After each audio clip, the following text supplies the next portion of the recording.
Let's go.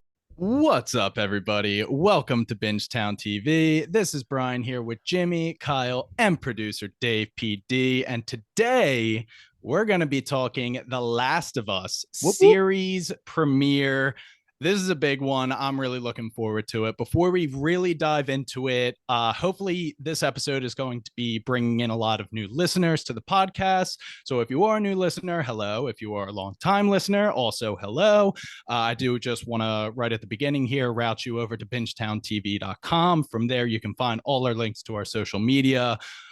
Any of our other episodes, we kind of cover fantasy, magic-y genre stuff is our vibe. The Mandalorian, The Boys, House of the Dragon, etc., etc. We have a lot of stuff, and we would love for you guys to listen to that as well. So yeah, without further ado, series premiere, The Last of Us, episode 1. Obviously, if you're here, you're probably aware that this show is based on a video game. Kind of just to give you a perspective of who's going to be talking to you on this episode. I am Brian. I have played the video game. Also, Jimmy is here with us. He has played the video game. Kyle and Dave are going to be kind of our rookies, if you will, who are coming in completely new, don't know what's going on. Like a lot of our characters, when shit hits the fan in this episode, nobody knows what's going on. But yeah, The Last of Us series premiere. This kind of has the feeling of another HBO juggernaut, which is kind of compounding my excitement. HBO has set the bar so high. If you've played the game, you know how compelling this story is. So if it got done right, everything was there for this to be an A++ show. And the last thing I want to say is, after one episode, I am thoroughly satisfied as a video game player. They are holding true to what made that story, that video game, so great. 10 years later, we're still talking about it, and season 1 was very impressive. I think it's like a 9 out of 10 for me. I didn't find a lot of faults with it. It was just a very, very well done episode. They set up Joel, Ellie, Marlene, Tess, like all of these characters. They just did a really good job. Jimmy, what are you thinking? I agree. I haven't played video games in a while. I was a big video game guy in high school, middle school, high school, college, and it's probably been about 8-ish years since I was really like keeping up with every single video game that's coming out that I'm interested in. And I was always interested in third person video games. And The Last of Us is my favorite game of all time. And the point of me saying I haven't played video games in a long time is that The Last of Us Part 2 came out, and I said I'm getting a PS5 and playing The Last of Us Part 2 because of that. So this, so far, as a video game lover, as it being my favorite show of all time, or it's my favorite show of all time already, guys. Yeah, really good pilot. Favorite video game of all time. It's been nailing it for me. I think that Pedro Pascal as Joel Miller, phenomenal. Bella Ramsey's been nailing it as Ellie. There's obviously some differences there, but I think she is doing a really, really good job. Joel's daughter in the Tears in the Chat intro as Sarah. Let's go. She did a phenomenal job as well. Nico Parker, I believe, is the name, just because she was great. Yeah, this game was ahead of its time in a way. It came out as one of the most cinematic games ever, and it still is. You have a lot of cutscenes, and you feel like you're watching a movie while you're playing this video game, or watching a TV show. Now that we're at this point, and everyone for the most part loved this video game, loved the narrative, loved the story, and as long as, like Brian said, they followed the narrative, it was all out there. It's just there for them to take, and you put the money in, you get the actors, and you have Neil Druckmann, who created the video game. You have the person, I'm sorry, I forget his name, who headed Chernobyl, the TV show for HBO. Another amazing director, showrunner. You're gonna nail it, and to me, I think they have so far. I'm very interested to do this like a Rooks and Vets almost, because we do this all the time, where we have vets who know the show and rooks who've never seen it. Now we're going to do vets who know the video game and rooks who've never played it. We're going to try our best here to do no spoilers. Okay. So we're not going to do me and Brian saying, well, in the video game, this is what happened. In the video game, that happened. We want to hear Dave and Kyle's theories. We're going to comment on them, but we're not going to show our hands. And obviously, me and Brian aren't going to give any theories either, unless it's like really, really out there where it has nothing to do with the video game. Now that I talked for 500 years, Kyle and Dave, let me hear what you guys have to think. Dave and I actually watched this episode together, along with other people too, and everyone that was with us agreed. I mean, Luke was there, Alki was there. We all watched last night, like when it dropped, and I just thought it was fantastic. They did a great job of building tension right almost from the get go. You can kind of tell fairly early on that things are going to go kind of awry fairly quickly. You're starting to care a little bit about the characters. Us, obviously, none of us in the room that was watching had ever played the video game, so none of us knew what was going to happen. So we're all kind of throwing guesses out here. What's this? What's that? Alki was actually genuinely like a little like not. I don't want to say scared, although he was maybe had been using that word, but like, oh my god, like what's gonna happen? So I How honestly, about the old lady neighbor, dude? When she was in the background starting to twitch, that got me good. I was like, was okay, good. Yeah. And I'm not. And if you're a longtime listener of Bingetown, you know that I am the least horror fan among all of us. But I love like zombie level, like apocalyptic type of stuff like this. So I was very excited that we kind of dove right into it from the beginning. Society falls down. We get a jump into the future as well. So it literally hit every note I could have probably ever have wanted it to.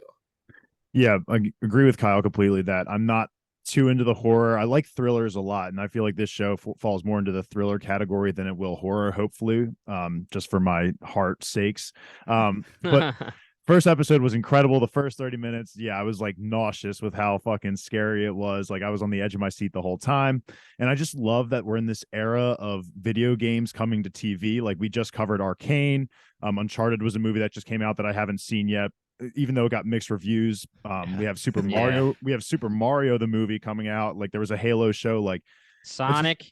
Everyone loves Sonic movie. I actually love the Sonic movie too. And so it's just great knowing that CGI and like the ability to create these characters and bring the graphics to life on just to make you feel like you're really there. It's finally at a point where we can feel confident watching these. Like back in the day, like the Mortal Kombat movie, like Dragon Ball Z, you know, all those movies kind of like suck. But now that we have the budget and like the need and want for these kinds of genres of movies, they absolutely can crush it. And when HBO was the one to pick it up, it was just, we knew right away that it was going to be a heavy hitter. And so as someone who's never played the video games, I am so excited to get into this show, especially after that first episode. I'm definitely wanting more.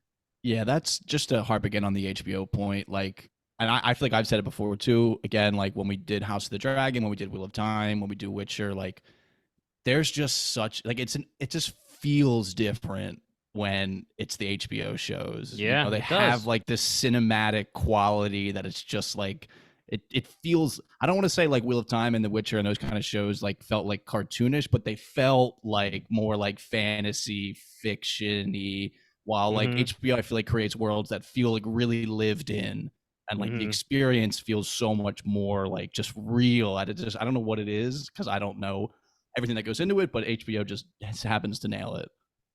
This might be a tangent, but I get that vibe. Like Netflix productions all kind of have a similar like gloominess. Amazon, I've even seen between some things, just similar production. But like you said, HBO, theirs is just the premier version of that. They figured it out. They just put out good shit. And there's something that's always been there, like Sopranos, The Wire. Those are the OGs, and everyone did the whole Sunday Sopranos, Sunday The Wire, boom, Sunday Game of Thrones. HBO just feels like the GOAT in that way, where you're like, all right, I'm going to sit down and it's going to be something epic. It's kind of like, I mean, now that we're in the NFL playoffs, it's like the feeling you get when you flip from watching like the 425 Fox game into Sunday Night Football. Yeah, right. Where it's like classy a little bit. It's kind of elegant. It feels like an elevated experience. That kind of is what it's like. Yeah, I absolutely love the week by. Not that I like. Okay, I wouldn't say I absolutely love week by week because obviously just being able to binge. We're shows Bingetown TV. We like to binge, but no, I know where you're going. But you get those, you get those vibes, just the memories. Like I'll probably remember us for the first episode of The Last of Us, just all chilling in the dark, just watching. Alki saying, like, crying in the corner about how scared he is. Like it's gonna resonate with us, and watching it week by week is gonna be such a treat because it just puts something on our calendar that we can all enjoy and talk about at the same time. For sure. And you get a week to talk about it, consume content, and that's why you guys are here listening to us talk about it right now. So we appreciate the week by week drop. What I will say, though, is this was a pretty hefty pilot episode. It was like a full hour and 20 minutes. So I kind of want to dive into it. This episode can pretty clearly be split into pre-time skip, post-time skip. So 2003 and 2023. Oh my gosh, that's this year. Crazy. Yeah.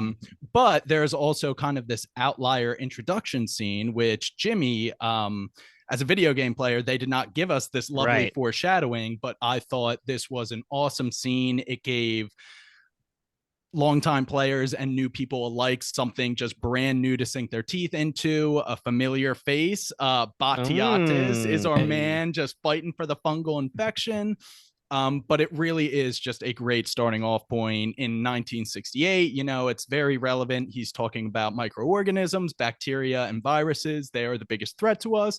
Now that new means of transportation have essentially brought down borders. And then this guy comes in and says, yeah, you know, bacteria, viruses, whatever. I think fungi are the thing that we really need to be worried about, because if they figure out a way to evolve to live inside us at greater than 94 degrees, we'd be screwed. They could just hijack us and reroute us to do whatever they want. Like, viruses just kill you. Fungi are the real thing to be scared about. And then the talk show host is kind of like, ha ha ha ha, okay, cut to commercial. And then we get a nice jump to the year 2003, and we meet Sarah, who is just perfectly nice and sweet in every single way. And it's her dad Joel's birthday, and she's making pancakes, and we meet Tommy.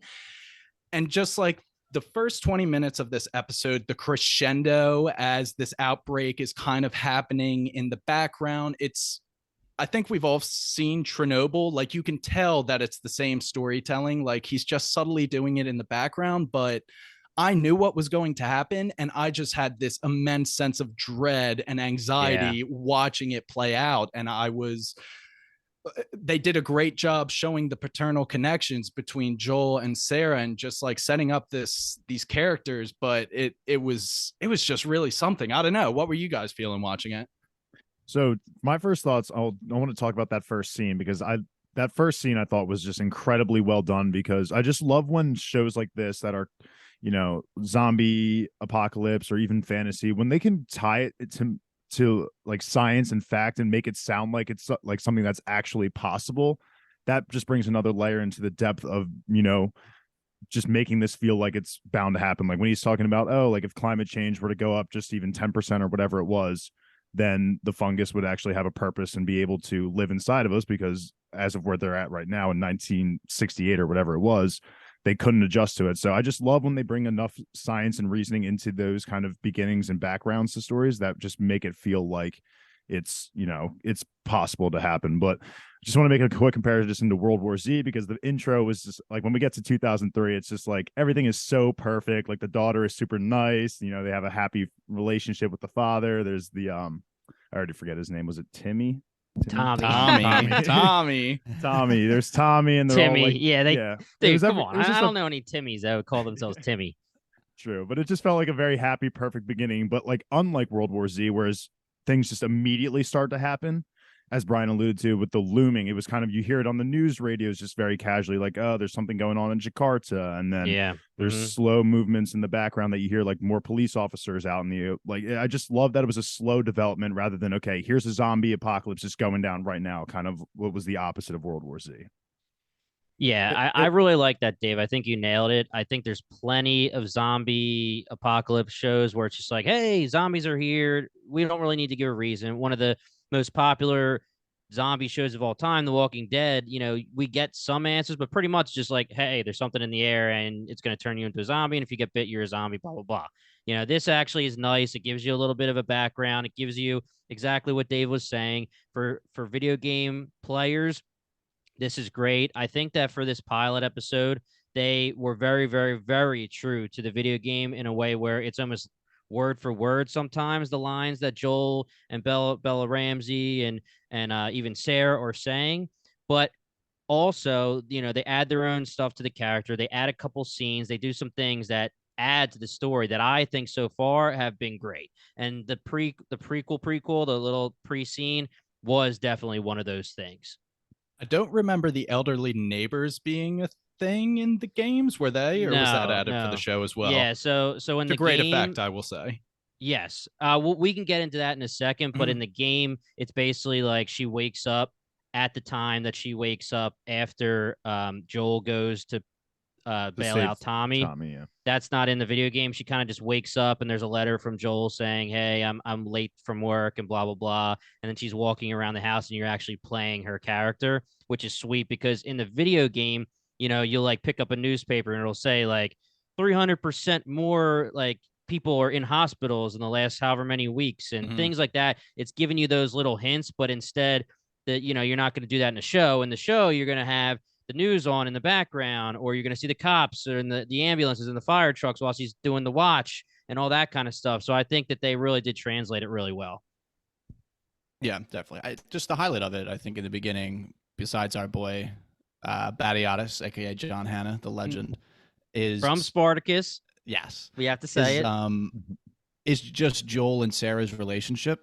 I feel like they showed us so much in those scenes between them, just like the way they interact. I love when they're kind of almost trying to sacrifice the other person to go hang out with the neighbors of like, he just started a new diet, he loves biscuits or whatever, and then he's like, oh, like Sarah will be over to tell you all about this new diet and all this stuff. So for hours, she's got all day. Just, I love the way that they joke together. It was nice, with she takes the movie for him. Like, it's just, I loved all of it. She replaces the watch for him. She's like, you would never do it yourself. It's just kind of, they're showing us and telling us, I felt like, a lot between the two of them.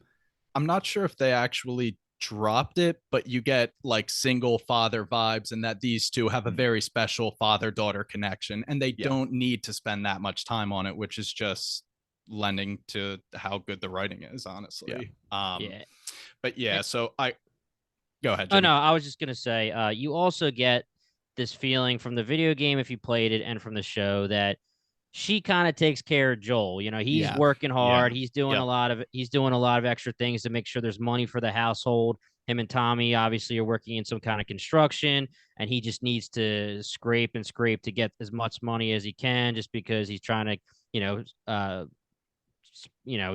take care of his father. daughter. Be a father to his daughter. But she's doing all the little things. You could tell she's probably like doing the laundry and cooking him breakfast like she is and all that kind of stuff. And hey, it's your birthday. Oh, it's my birthday. Yeah, whatever. I'm going to be working tonight. I guess I'll remember the cake if I can, that kind of stuff. So that's another layer to the relationship that you literally get within 10 minutes. And then obviously sad, what happens, but that's it. That's all you need. 10 minutes and what Joel and Sarah's relationship is.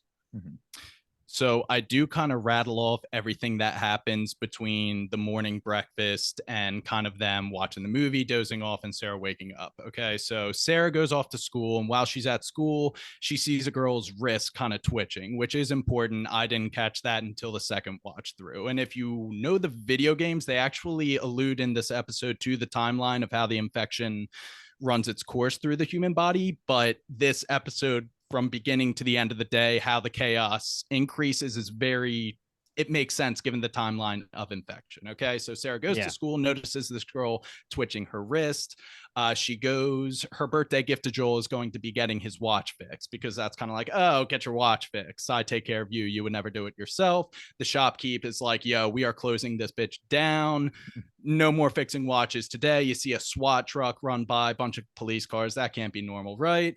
So she gets home and goes over to the Adlers. And this is where we have this insane scene where in the blurred background grandma turns, and I couldn't with that scene.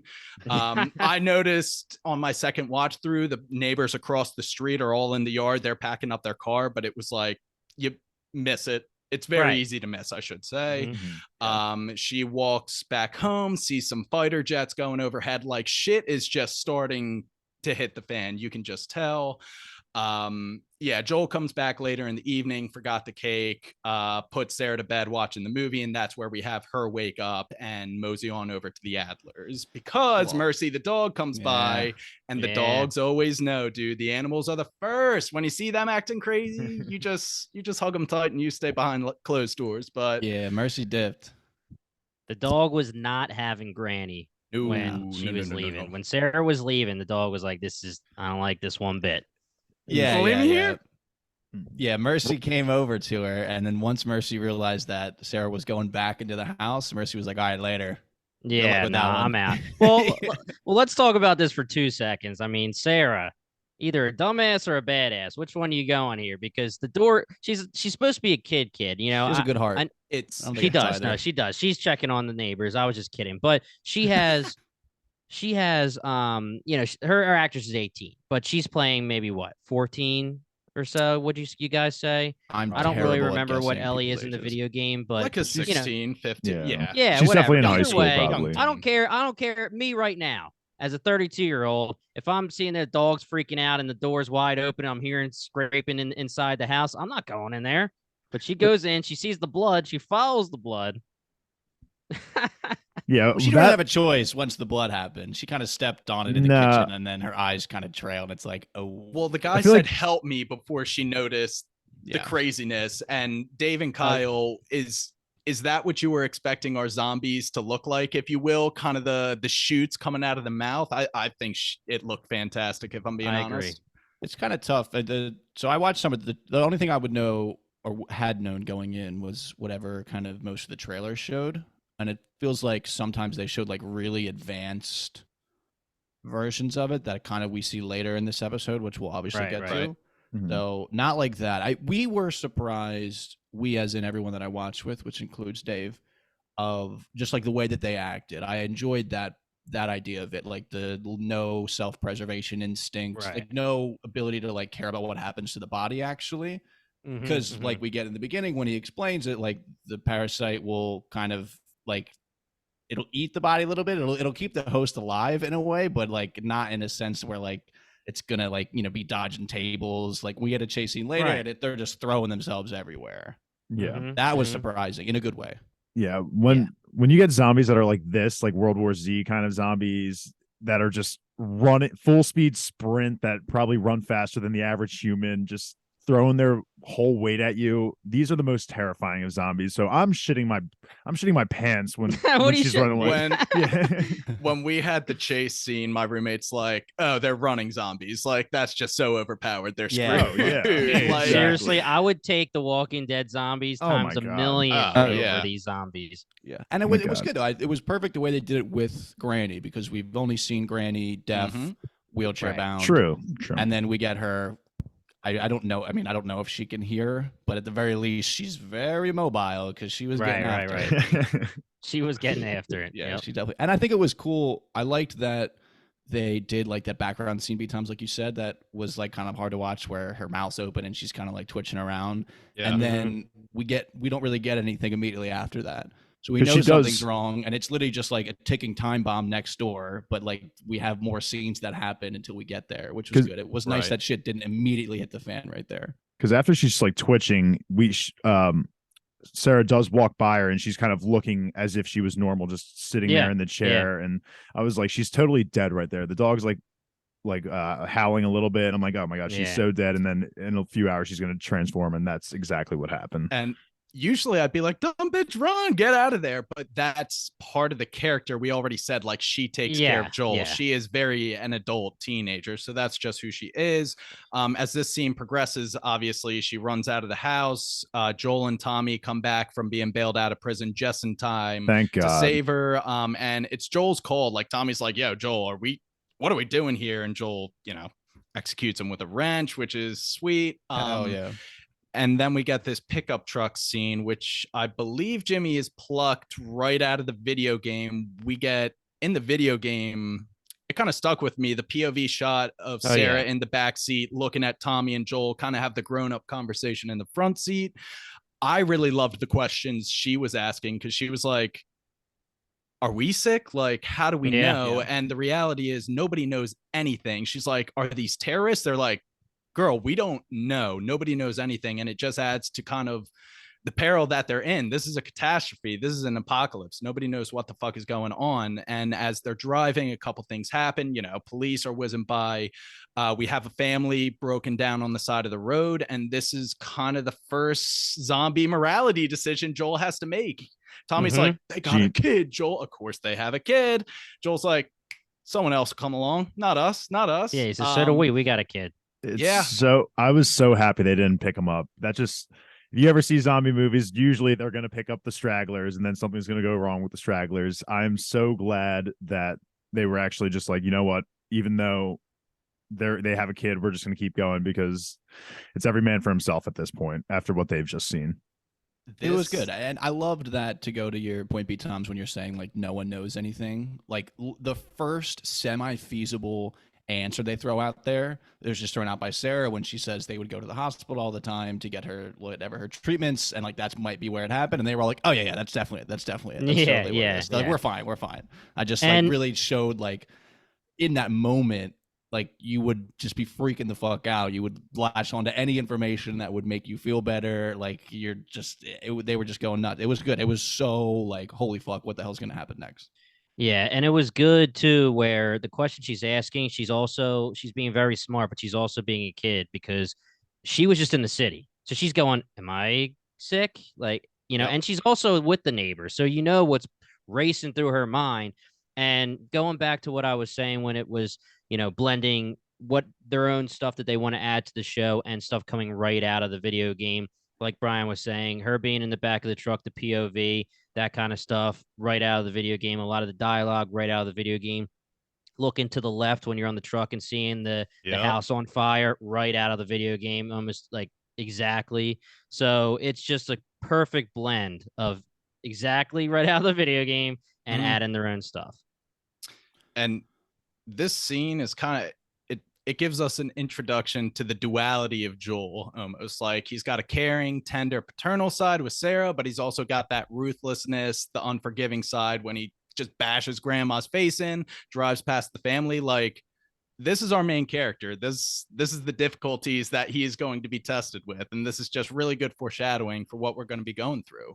I loved it, and sorry to cut you off, but when the neighbor Denise comes out, and he just screams at her. He's like, "Stay in the house, Denise! Lock all your doors!" Just runs right to the zombies, though. Yeah, I like you gave her a heads up, though. Yeah, for sure. Seriously, Brian, let me ask you this question, because I don't know if it's because I played this game so many times, or if it's just because Pedro and Bella are doing so well. We didn't even get to Bella yet, but like I'm like hearing their voices coming out of these actors' mouths. Like I feel like Pedro sounds just like Joel.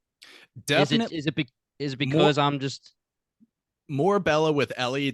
She's killing it. Like, and that's kind of a hard character to play, because Ellie was like, that voice actor killed it, but Bella's doing a really good job. Pedro's, I don't know, it's been a while, honestly, and Joel like mumbles a lot, so it's hard to like tell if he's killing it, but like he is making me feel the things I know I'm supposed to be feeling about the character Joel. Like, right. When Sarah gets picked up by Joel, we as a group were just like collective sigh, because it's like safety. She was just about, she was just face to face with a zombie. Thank God Joel showed up when he did, saved her when he did, because the one thing that I could infer based off the posters and the video game is that I knew at some point Sarah was going to die. And to me, that could have been its moment right there, that maybe, Sarah gets eaten in the house.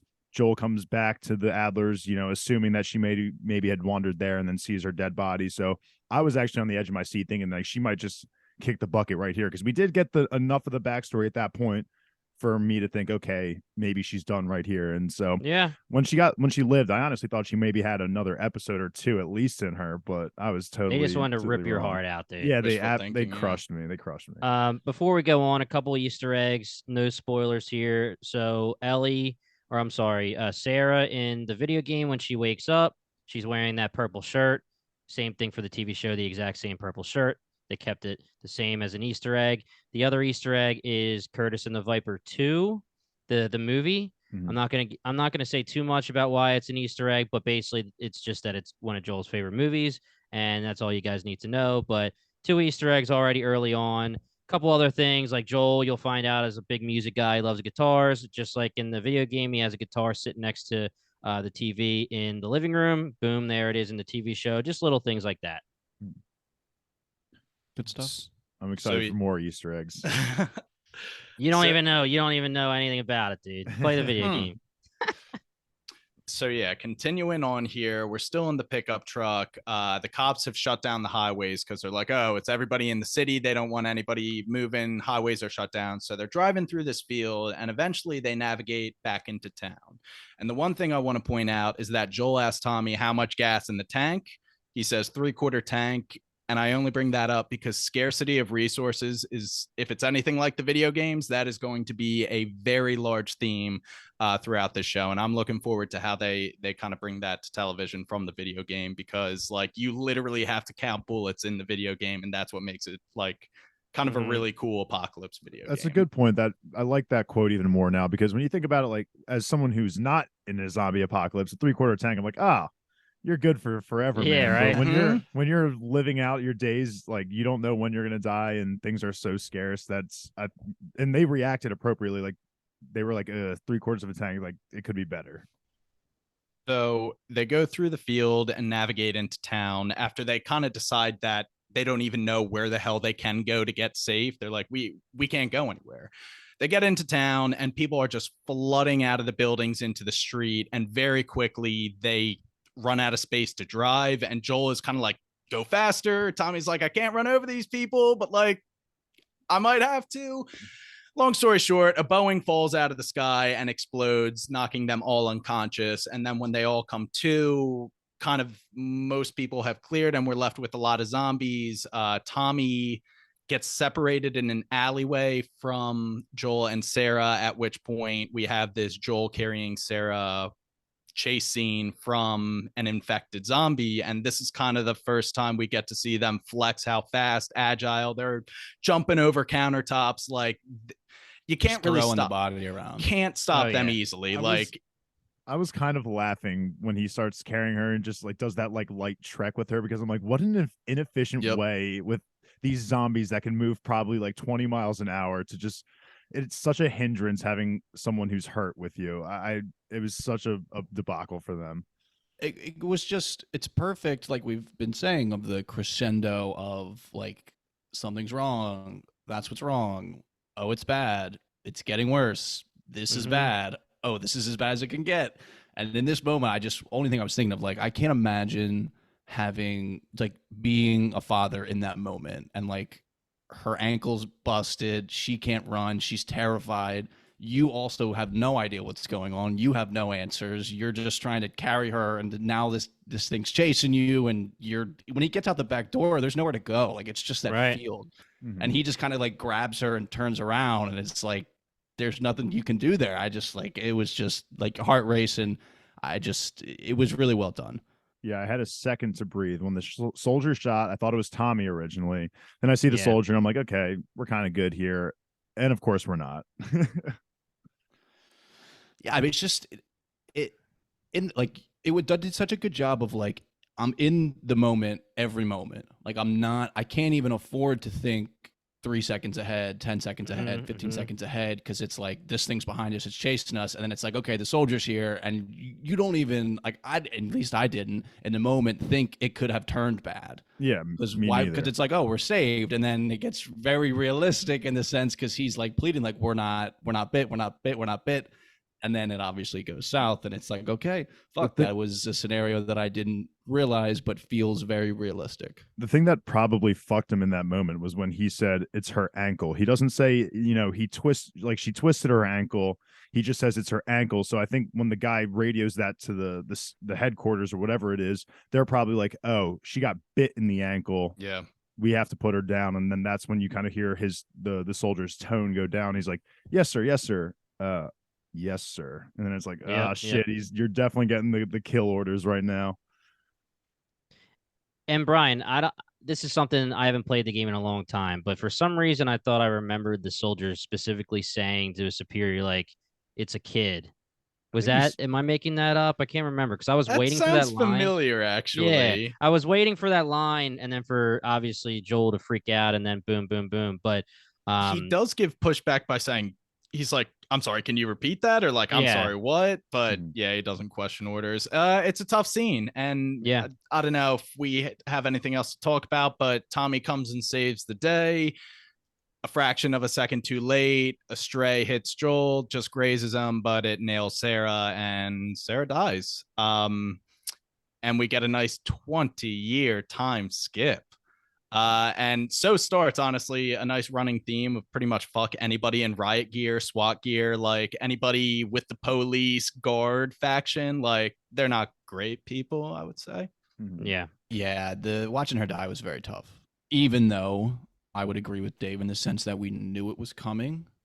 Maybe not knew it was coming, but very likely so knew it was coming. I had no idea that Sarah was even a character at all. So it was just it was tough, and especially because, I mean, like we said, they did a great job of showing us their relationship. We've seen that Sarah takes care of Joel in a lot of ways, but in this moment and in the scenes before, it's, you know, it becomes very obvious that she's the child in all of these scenes that we're actually on the run at this point, and just watching him try to tell her it's gonna be okay, and Tommy's just kind of saying like, Joel, we gotta go, man. Like, that's just, I literally can't imagine. Yeah, it was so brutal watching, and yeah, seeing the reaction of Joel was horrible. But I think the 20-year time skip offers a nice good amount of time for society to have developed to where it is now. And so we don't have to like lag too much into the aftermaths of, you know, let's figure out where we need to go. Kind of like Walking Dead, where they're, you know, every moment you're trying to figure out where they're going to go. I just like how we just skip right ahead to 20 years. Joel's a seasoned vet at this point in time, and we're not like, he's just in a comfortable quarantine zone. Well, comfortable, maybe not. Yeah, I don't know about comfortable. Yeah, right. I mean, it's comfortable in the sense that you have a roof over your head and food in a zombie apocalypse. Well, let's put it this way. If you were hoping that humanity was thriving and that the worst is behind us, I mean, that's just not true. And the show would have been ended. Yeah. Great job ripping that Band-Aid off by giving us this cute little girl, like, limping into Boston. And as a video game player, I was just thinking, this is kind of their exposure to the New World Order, if you will, like the quarantine zones in major cities. Boston, we infer that Atlanta is still up and running later on in the episode, but hopefully we get Philly. Fingers crossed, right? But yeah, this is kind of how they're doing it, these quarantine zones, and we have this girl limping into town, and we kind of see how people get processed, and it's these two guards. They give her a little scan, and the guy just flashes it's red, and red usually isn't the color you want for things like this. And luckily it's like a sweet agent. She does what anybody would do and just be like, we're going to get you some medicine, your favorite food, but we're going to kill you right now. And I mean, smash cut to a roaring fire, and this is Joel's reality on a Tuesday. It's time to throw a little girl's body into a burning pit and get some freaking federal credits. Life isn't great. The only thing I could think about, and I think I said it out loud a couple times, and granted I was under the influence of some things, but the smell would have been just genuinely horrible. They just have like one singular rag over their face. It's like, what is that even really doing here? God, man. And then at the end, it's just, they're just shoveling. Just shoveling. I mean, it does a good job of showing us that, again, 20 years later, this is where we're at.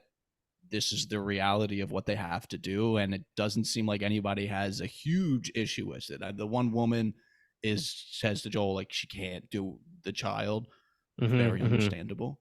But yeah, it was just crazy. It was funny too. What we were talking about around this time was like, imagine like being born into this world. And she actually brings it up. Tess does say that for one scene. That's like, this child is obviously under 20 years old. Oh yeah, 100%. So it would just be, we were laughing because I was like, once I would like gain consciousness, I would be pissed.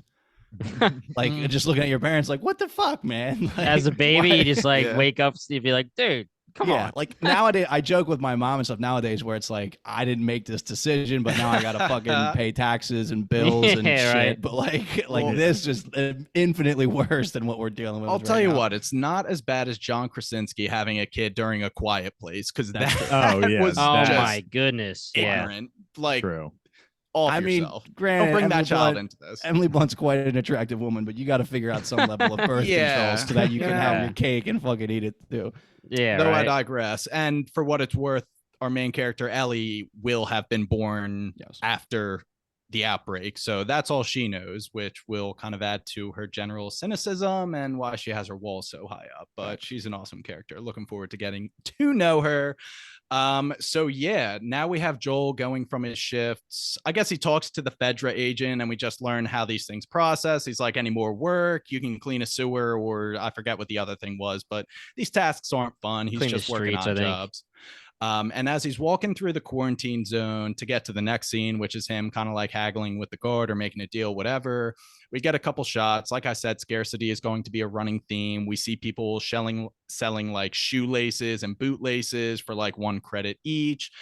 We see a public hanging of 3 people who tried to inappropriately enter and exit the quarantine zone. So We were trying to figure out what it was, because I originally had taken it like they were outside of the quarantine zone, snuck in, and they were getting executed. But some of us had thought that they were in the quarantine zone, left, but they came back. I think it was actually both. they was cited both. 2 Yes. different rules Yeah. to show It was that what they Joel- were both wrong. It's what Joel at the end was doing, essentially. Like they had found a way Right. out, came back in, got it. If you're in, you're in. If you're out, you're out. And Yeah. it is very much the 100 protocol here, where minor offense, you're probably going to get killed because they just don't have the leeway to fuck around with this stuff. Right.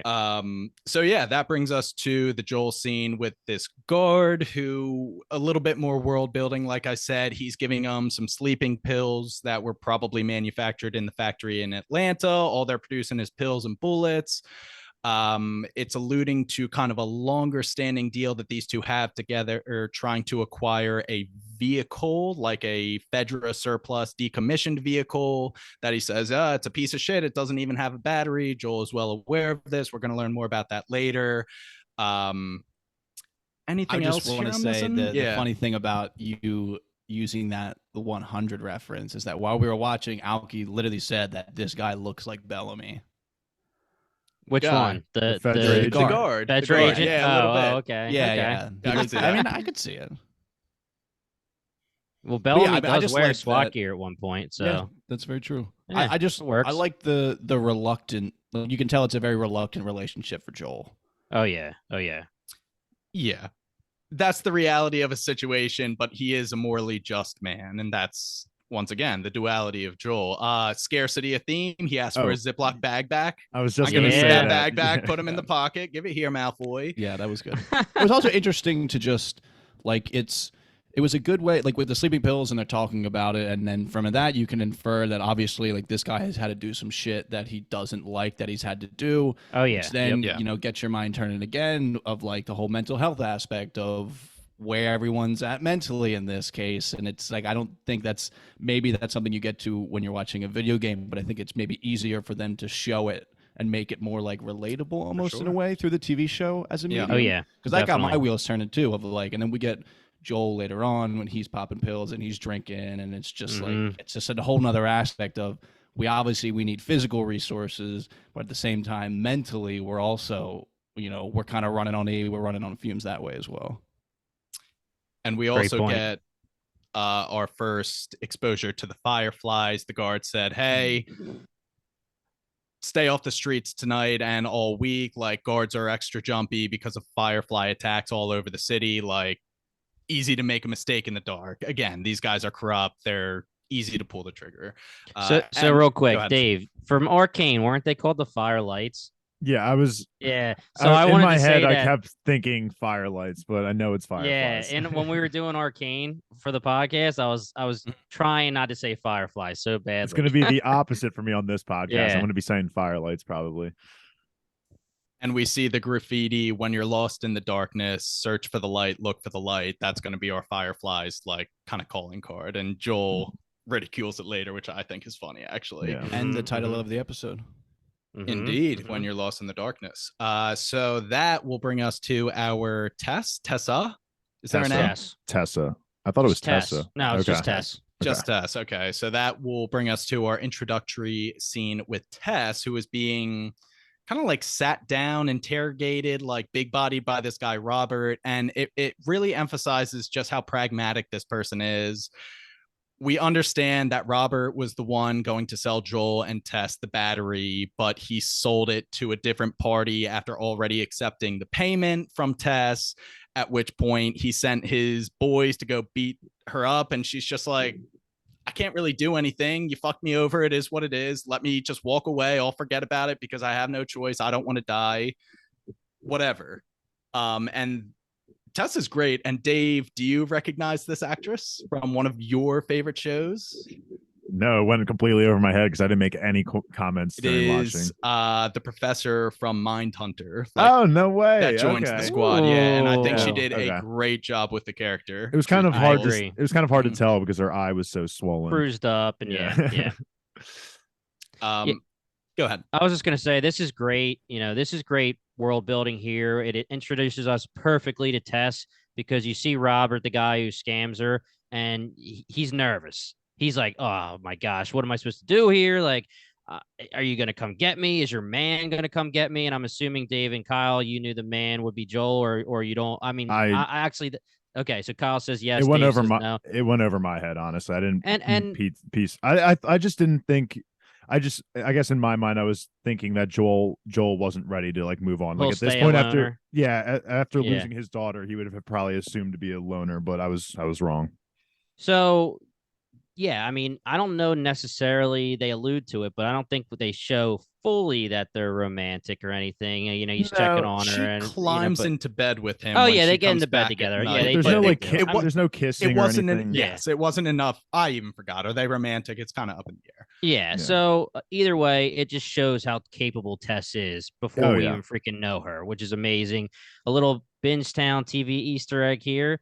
Robert, the person who scams her, is from Freddy vs. Jason, but he is also the significant other of friend of the pod, Sarah Thompson.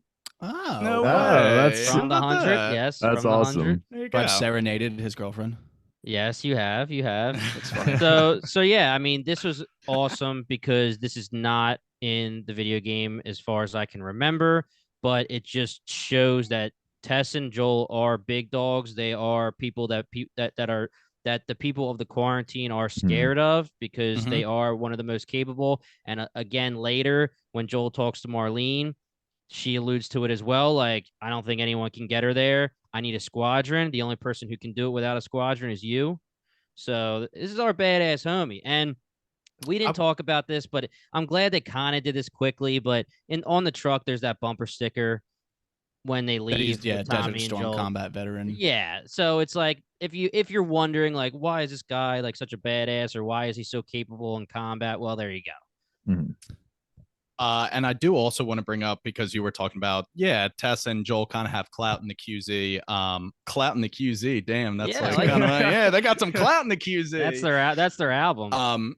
I would also describe them kind of as lawful neutral, because we find out later on that they know who Marlene is and understand who the Fireflies are, and seemingly have done some business with them in the past. They fuck around with the guards too. So they do what they need to do to survive individually. They don't want to die for a cause like the Fireflies. They don't want to sell out and be with Fedra. They're just like, we're just trying to do us. They seem, I would say, maybe more like chaotic neutral, don't you think? Lawful. I feel like they're actively trying. Their one goal is to break the law. Chaotic neutral. Yeah. They're chaotic. They just kind of dip their hands in whatever pot is going to get them what they need to do. I like that though. I like that they have their own thing.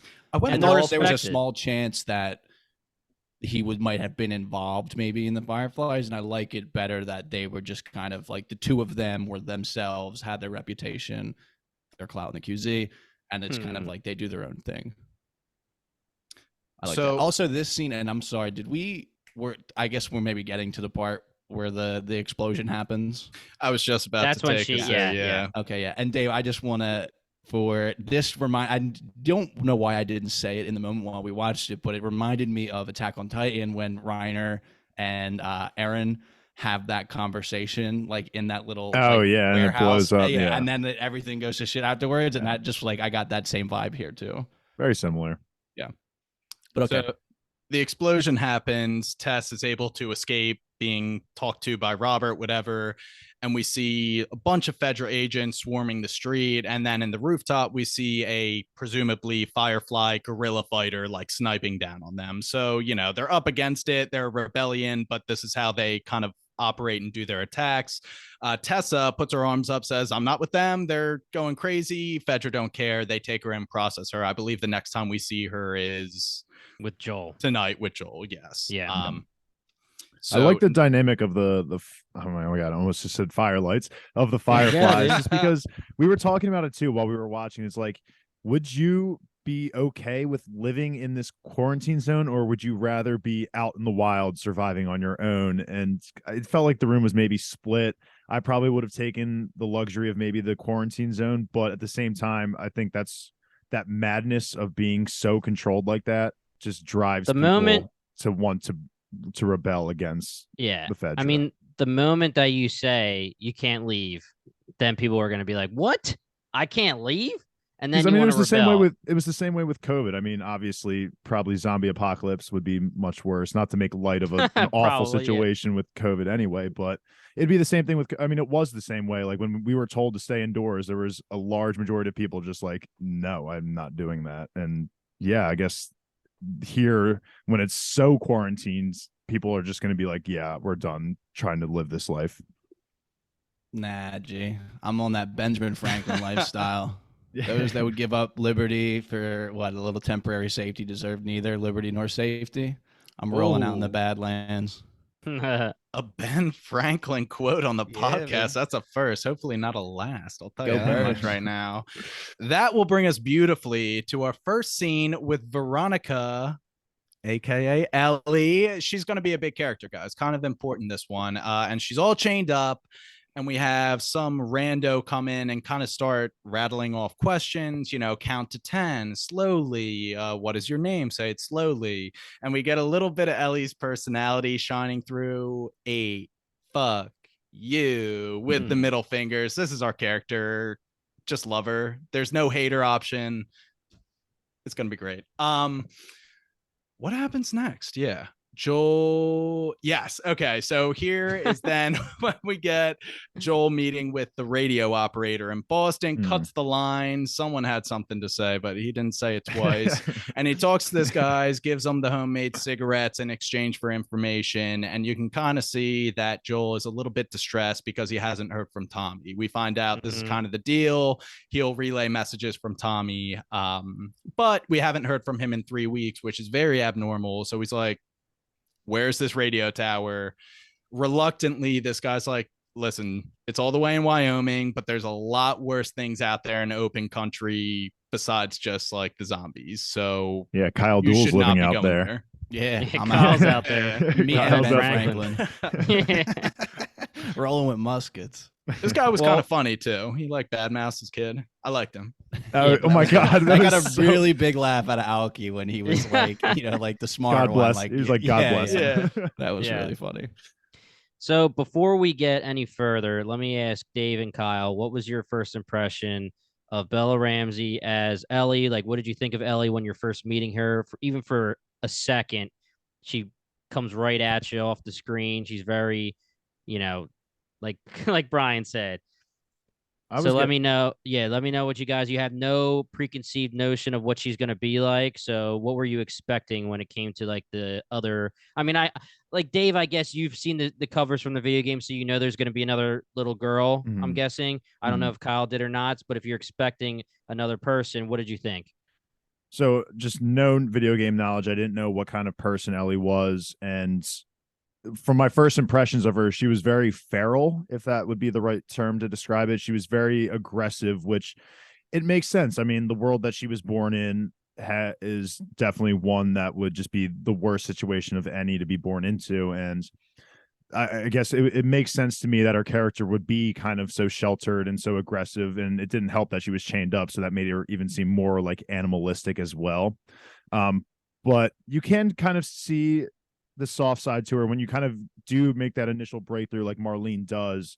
You can get to Ellie, and I think besides the fact that her blood is going to be so important going forward, I think she also will do a good job of replacing quote unquote Whoa. Sarah from the beginning, because she seems like someone who will be capable and could be, you know, a survivalist if need be. So I think she will fill a good a role there.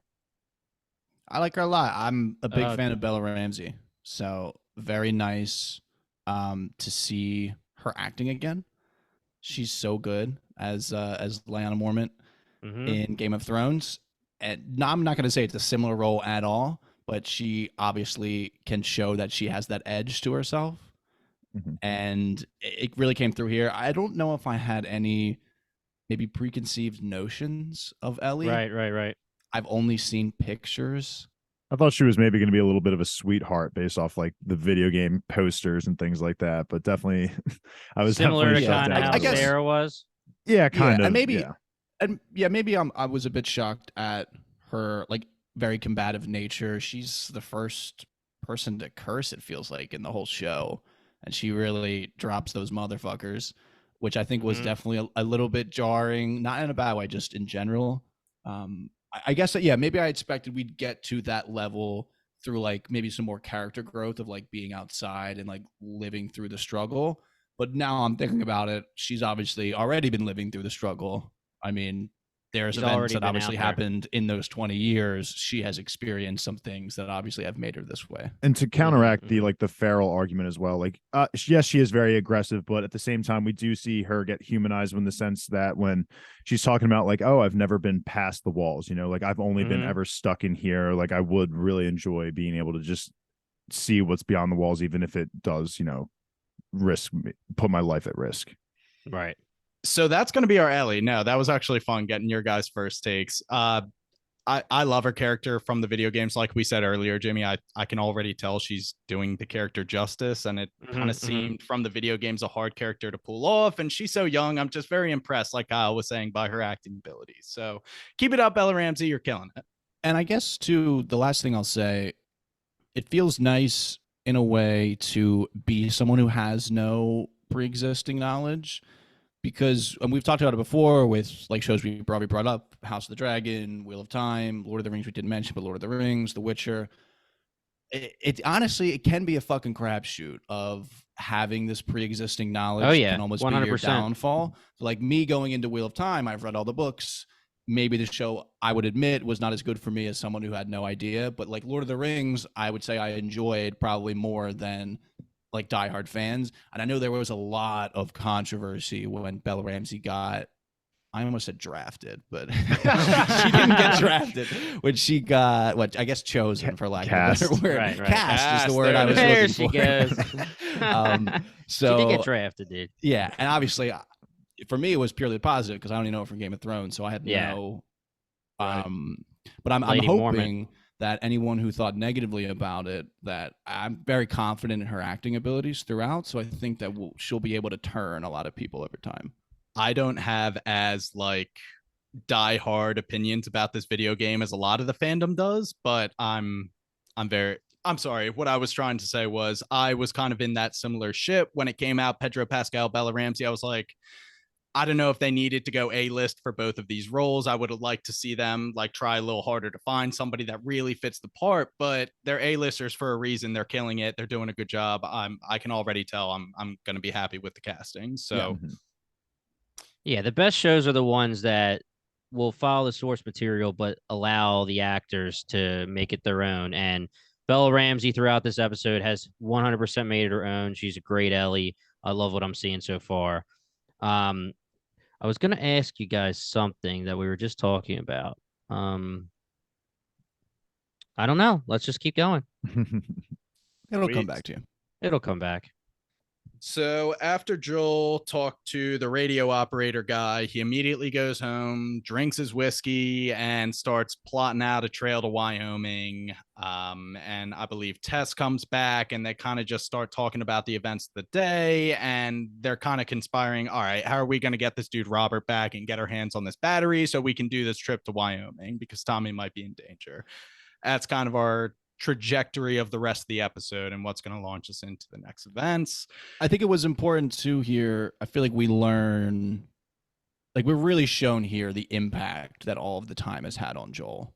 We've seen him kind of without remorse, rather, just kind of dump that young girl's body onto that fire heap after we've just watched him, cry as his daughter died in his arms 20 years ago, but technically, 5 on-screen minute time. Yeah. And then here we have him drinking, taking the pills. He clearly has an anger issue because Tess is trying to almost talk him off the ledge of immediately going to kill that guy whose name is not sticking in my head. Who he dies, so he's whatever. Yeah, he's dead.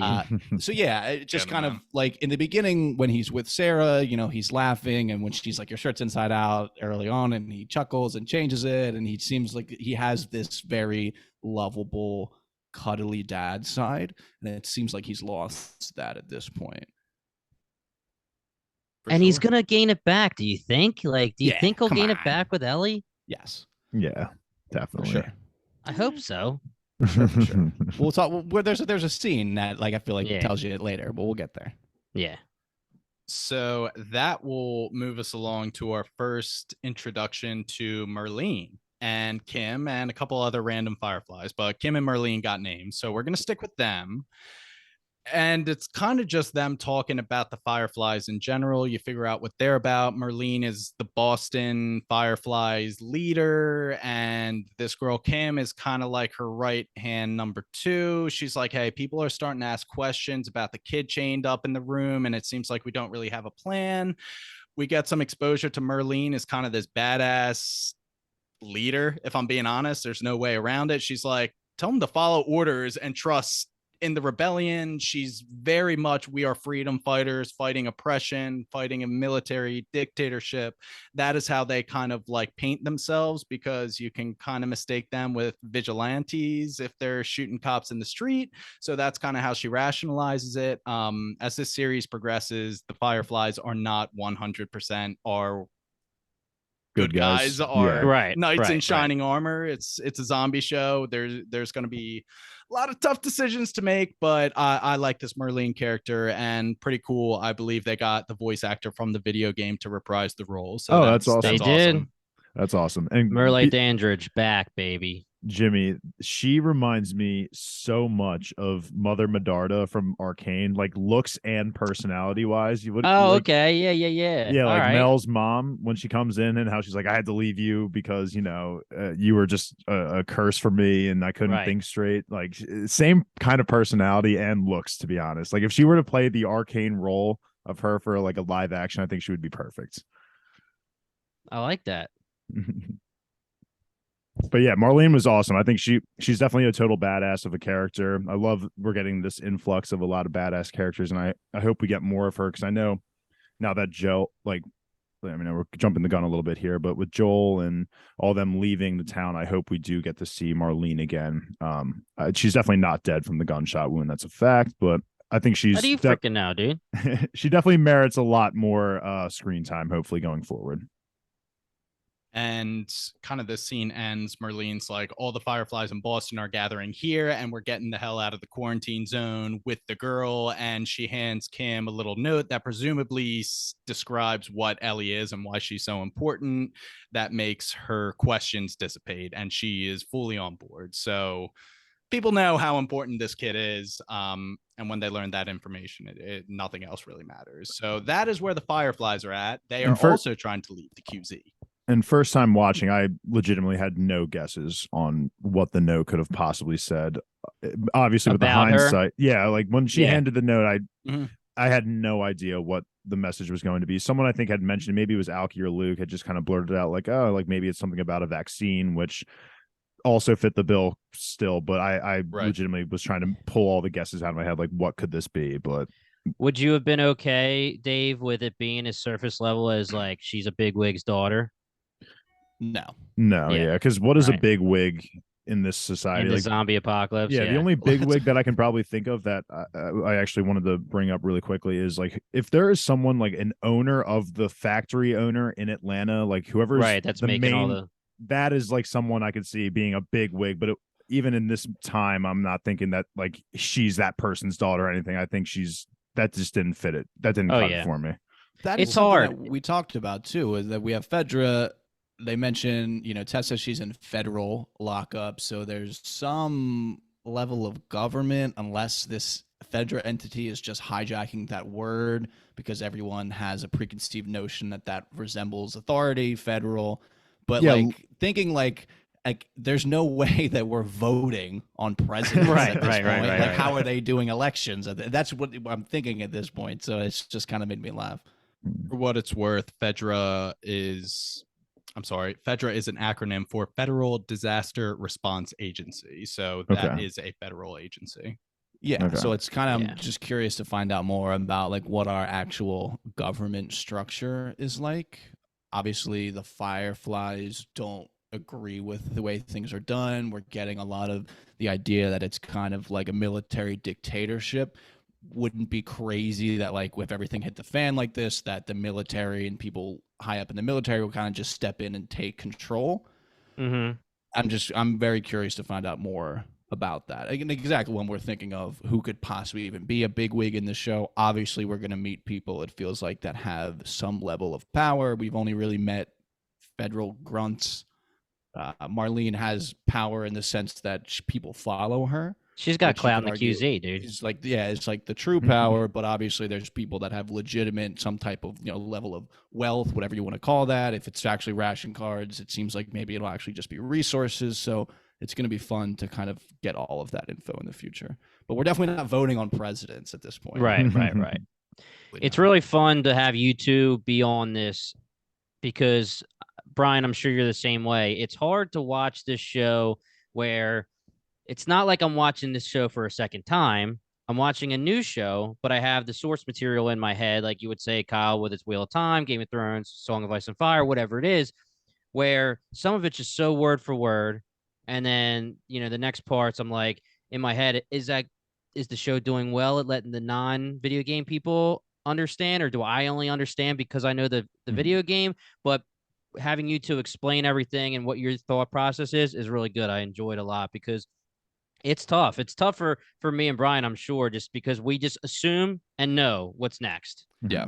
Watching And I will this, say, I'm sorry to step over you again, B-Toms, but I was spoiled on her being Ellie, the immunity thing. I'm assuming that, they kind of spell it out a little bit later, just from promo materials. Okay. There was like a scene where they mentioned it and talked about it, and it was like, okay, I'm a little upset I saw that, but it is what it is. I actually didn't see that. At some point it just clicked for me that she had an immunity. It was even before we see the whole like run into the Fedra agent again. It was before that, but it did kind of click for me at some point that she must have an immunity. It was probably when she says like, yeah, you can, like, oh, are you a bigwig's daughter? And she responds like, yeah, something like that. I think maybe there I was already theorizing that, okay, she must have an immunity. It's nice that it just is first episode. We know, like that card is on the table. That's fine. For me, just from my perspective of having it been spoiled, I'm glad it wasn't like a central part of some mystery and plot development that like the information was being withheld for a reason. So that was kind of like a sigh of relief for me at the end of this episode when it kind of is confirmed. To be fair, even though it was still episode 1, that still was a surprise that was spoiled for you. And that is why I'm adamantly opposed to previews. And I will always die on that hill. I think it's BS. They give away too much. Yeah. It's tough when you're pretty active on the Bingetown account. Yeah, true that. And when you're diehard and you just want any kind of content and the trailer comes out, you're just like, let's go. Yeah.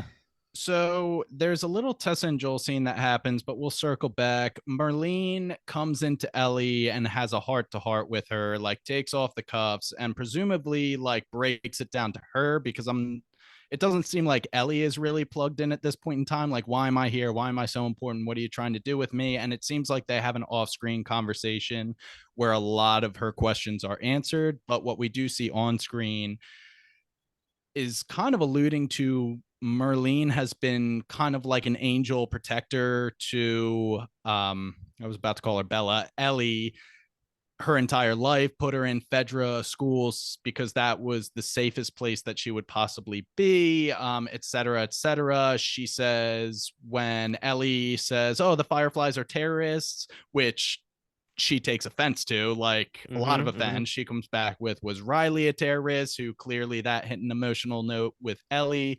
So like there's some history here. Marlene knows everything that there is to know about Ellie. Also, we found out in this scene that it is Ellie, not Veronica, which, everybody knew that was coming. And then we end it with you have a greater purpose than any of us could have imagined. You can't repeat this to anyone, or I assure you, you will die. So like this was probably where it clicked for me, that it was more than just a bigwig's daughter, that it was probably the cure of some, like along the lines of a cure.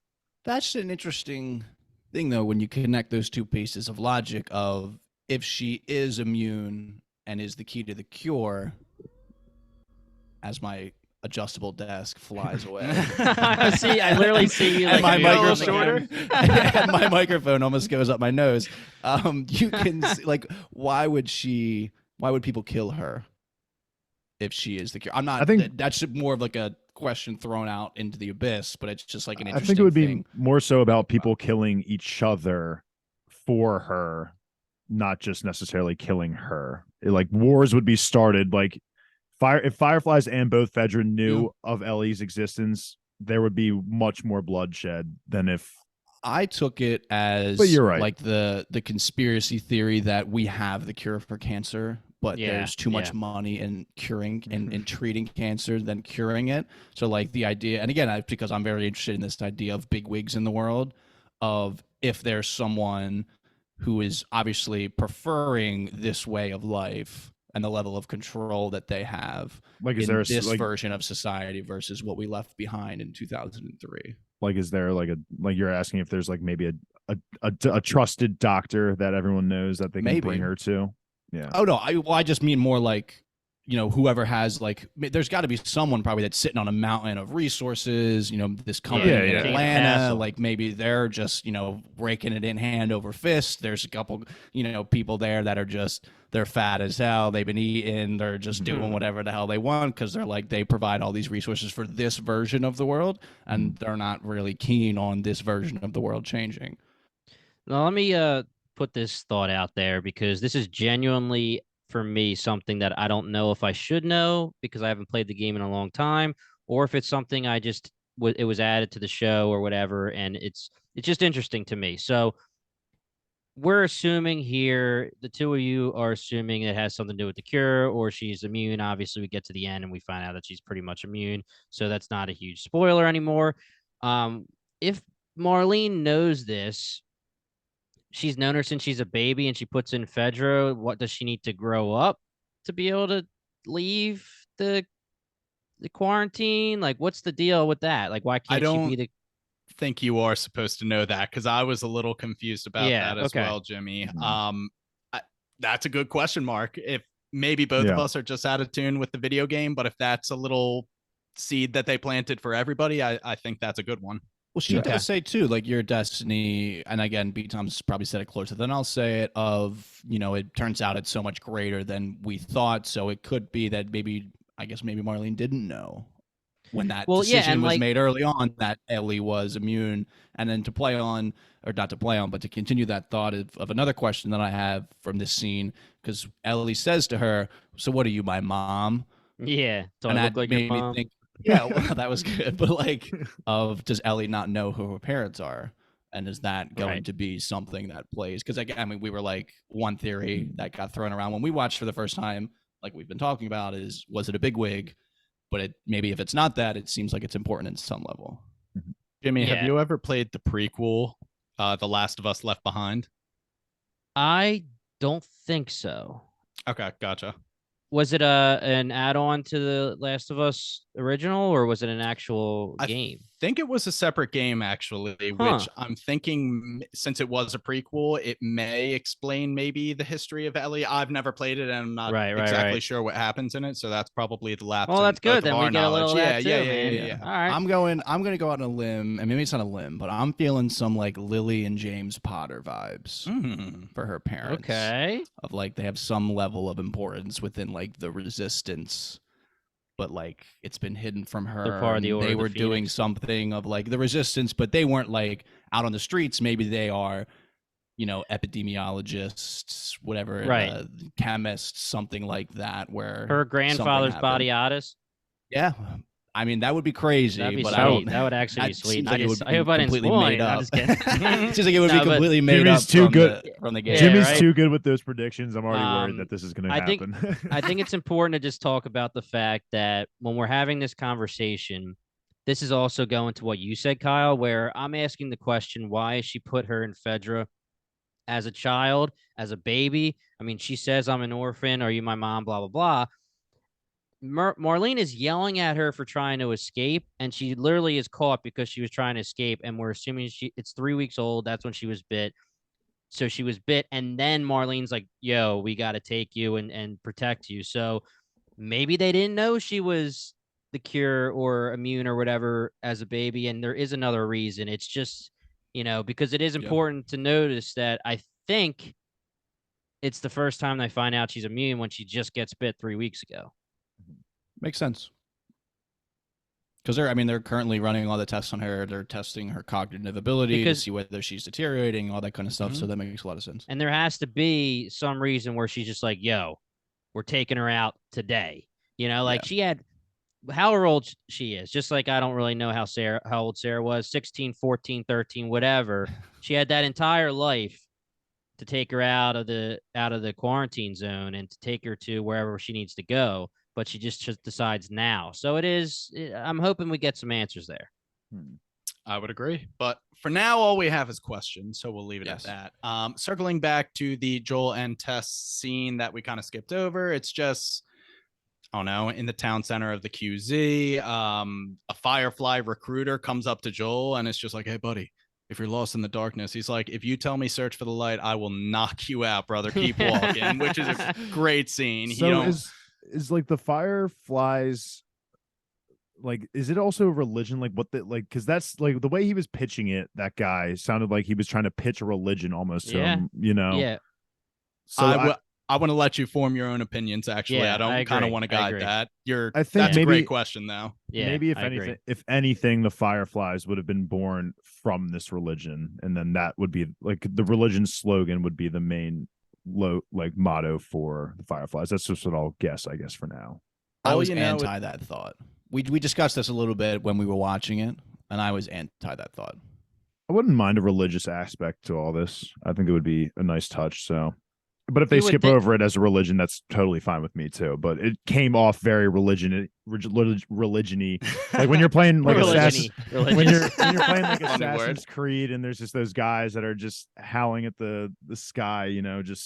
God is great and everything. It just felt like that. Yeah, I'll just say it is surreal as someone who played the video games to see like things come to life, like the Firefly symbol on the wall or the writing on the wall that's spray painted or with blood in certain situations.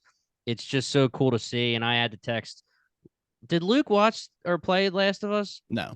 Oh, well, I guess I texted someone I shouldn't have been texting. I thought I didn't say any spoilers, but I was like, I'm getting chills right now from the very start of this TV show because it's just my favorite game ever, just literally come to life.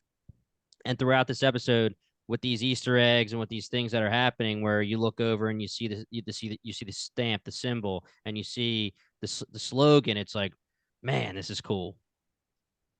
And they're doing a good job of like subtle background world building, just like how you kind of navigate the video game too. It's very subtle. It's like you said, picking up a newspaper and getting like a headline or something, and the show is kind of doing it the same way. And it just bears repeating how as video game players we are appreciating what they're doing here in the show. And I feel like based on what I've read, that's the general consensus of the fandom. Agreed.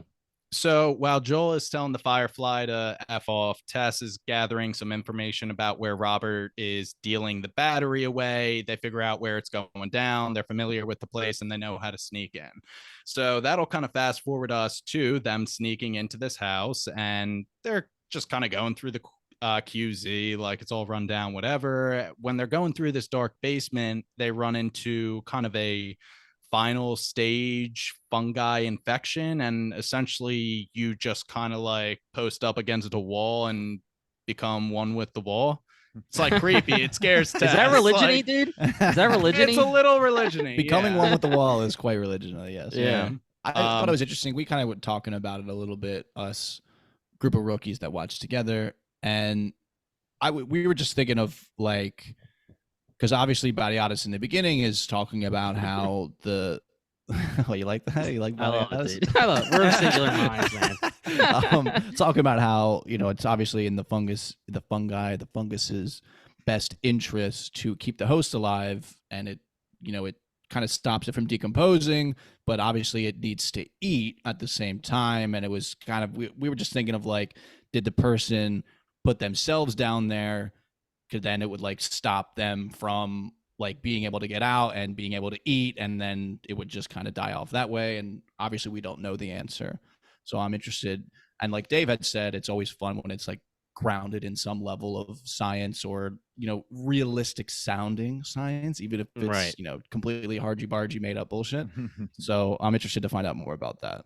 And I think Tess says, or asked a similar question, like, I'm sorry, did this guy come down here after he figured out he was turned, or was he down here and something down here infected him? Oh shit, that's a possibility. Let's get out of here because we could be next. And it's got me. It made me wonder too as well what the levels of the infection were, because you do see in the trailer that one of the zombies that they run into, it looks like, you know, half its head is missing, but it's like just all brain up top. So because I was thinking of that zombie, and then I was seeing the one that was dead from just, I guess, not eating, and how it still looked very much like a human, whereas the ones that we saw in the trailer were very just straight up like aliens almost. So it just got me thinking a little bit about the stages, and will this, like, if that was the final stage of its like evolution or form, you know, will it evolve eventually into something much scarier? So That's perfect sell, man.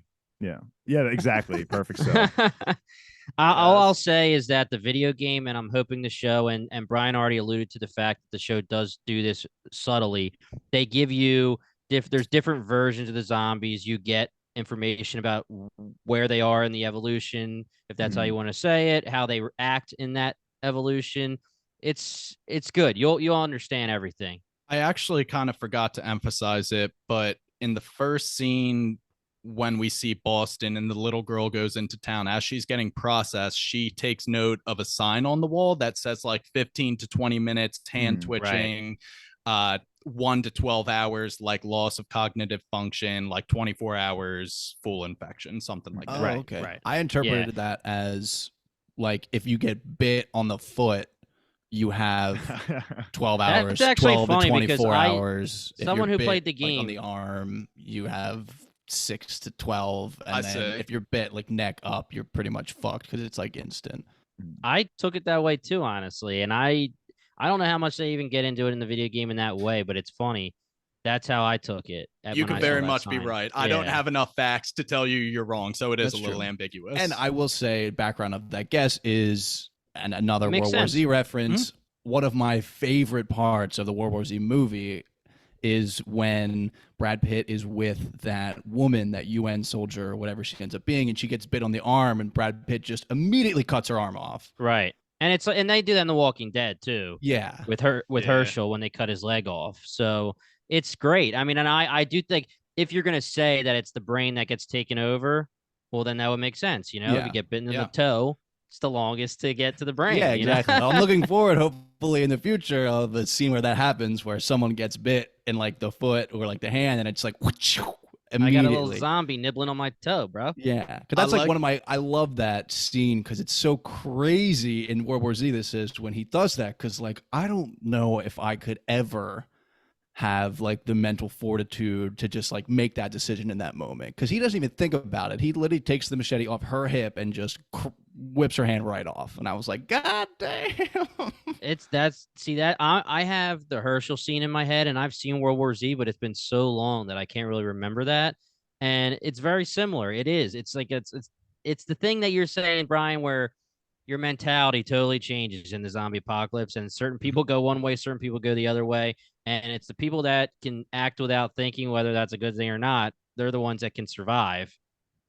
And yeah. I mean, it's just being able to act within fear, like, you know, while still having fear.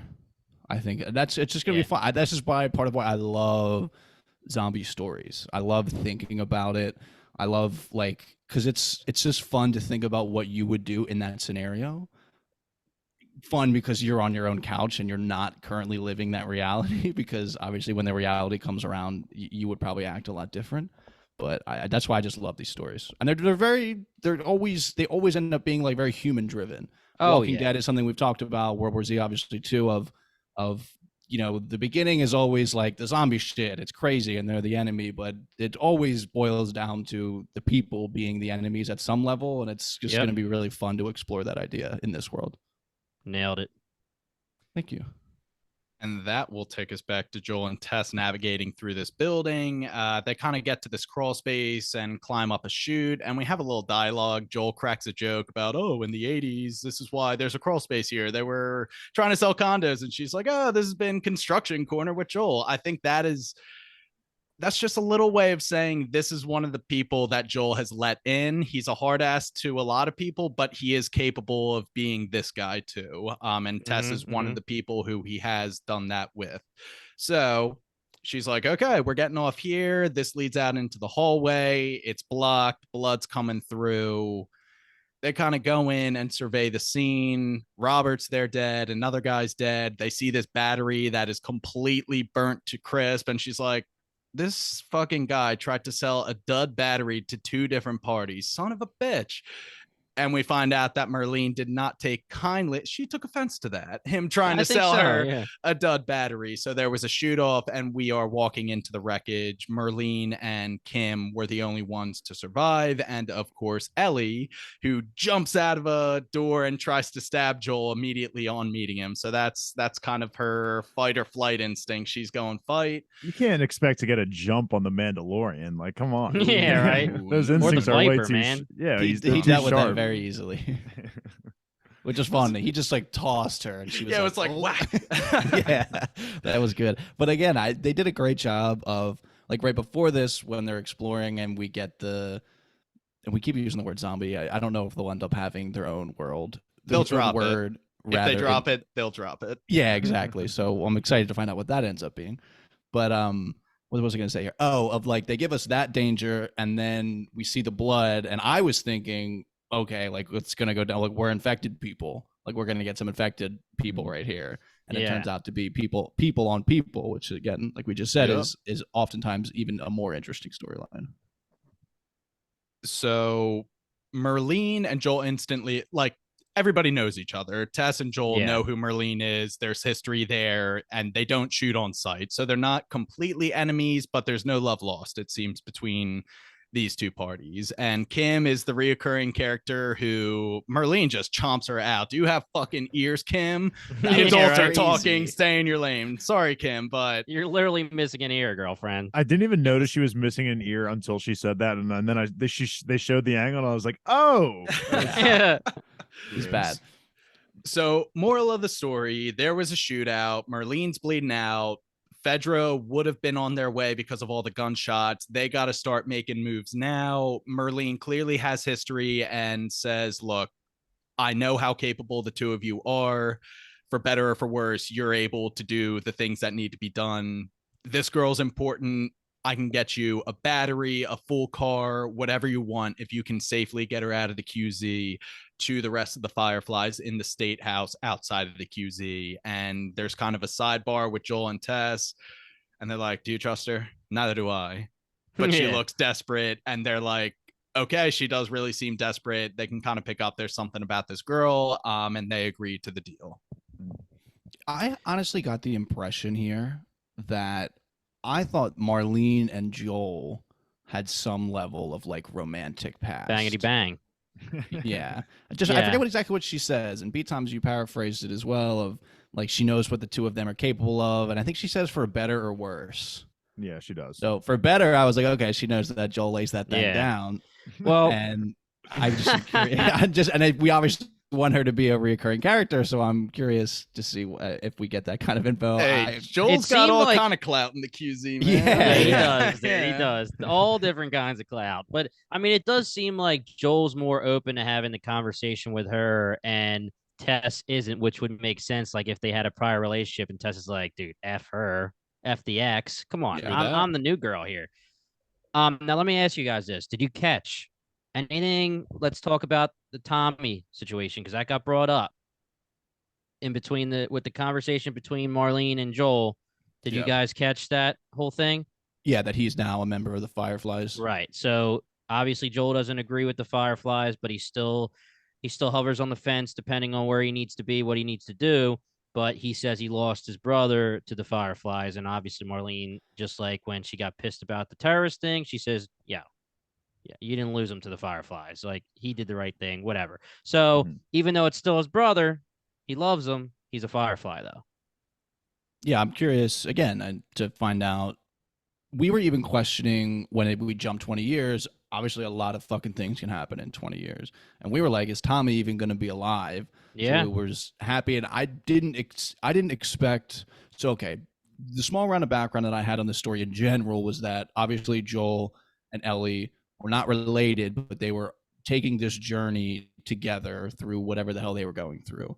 And finding out that Ellie has this immunity is interesting. And my question was kind of like, what the hell is Joel? Like, what is Joel's reason to be out there? Like, what kind of objective or goal does he have? And I like that it is Tommy. I think the 20 years, again, just offers interesting perspective on this whole thing, because 20 years is going to, that for better or for worse, that's going to change Tommy. Clearly it already has.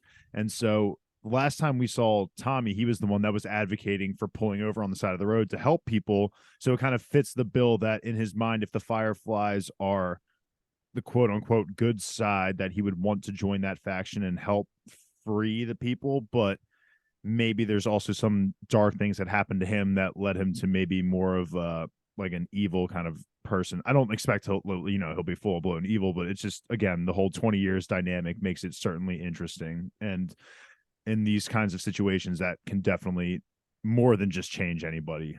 So good shit. Something that we didn't really highlight about Tommy's character is that our only exposure to him, he had to be bailed out of prison because of a drunk bar fight. That was totally the other guy's fault, but this wasn't the first time. And we took it as what we had assumed. Like, yes, on paper it was a bar fight, but we had just assumed maybe it was someone who got infected that charged at that's him. How I took it. That's why he beat the shit out of him. And so at the end of the day, I still think Tommy's a good guy. Maybe we'll see again what his character is when we get to see him again. But the last thoughts I had of him were positive ones, and so I'm interested to see if he will continue that role. Tommy seems like a guy who, like, and I don't want to use the word lovable idiot or term or phrase, but he kind of seems like he's a really nice guy deep down, and he just kind of does things without thinking, you know, because I feel like Joel kind of like when they're in the beginning with Sarah, and it's like Tommy didn't eat, and he's like, I thought I was gonna get pancakes, and he's like going through their fridge, and he's like, we'll pick you up something on the way. And then Tommy is like always looking to Joel for direction, and I'm just curious to see how their like relationship kind of has developed over these 20 years. Joel obviously cares about him still, but Tommy is now with this guerrilla / terrorist / freedom fighter / whatever you want to call them group, and I'm just interested to see what Tommy is like now. If we ever get there, I don't know if that's like the end game level objective of Joel or not. I don't know, dude. Well, of course you do, but I said I don't know. We're on the side quest right now. Well, no, I mean, I thought you were being sarcastic. Yeah, no, I was. I know you scumbag. We're on the side quest of picking up Tommy, and then the real story will be with Ellie. So Tommy's a lucky bastard, because if he didn't get picked up by Joel, he'd be stuck in that jail cell while everything's going True down. that, yeah. That's a great point.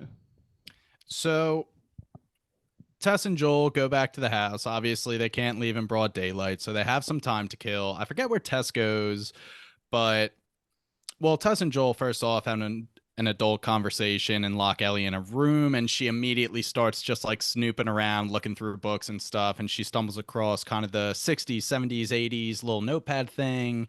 And then when Joel comes in to take a nap, she immediately starts asking, so 60s means they have stuff, 70s means they don't, what does the 80s mean? And he's just like, stop talking to me, I'm trying to like go make yourself useful or something. And then she remarks, your watch is broken, which hits him right in the Sarah, which is insane. And then he takes a nap, and right when he wakes up and his kind of like foggy wake up days, he's like, they were playing the song Wake Me Up Before You Go. And he's like, oh fuck, not that. She's like, 80s is trouble. Yeah, she's she knows what's up, this Ellie. Yeah, This- My this Smart was- one. This was the I guess the point in which I definitely really enjoyed Ellie as a character, just because she could have easily had, fucked with a lot of his things. She could have ran away in the moments that he was like taking a nap. She could have easily had just done her own thing. And I honestly was expecting her to, based off the aggression and personality we had seen earlier.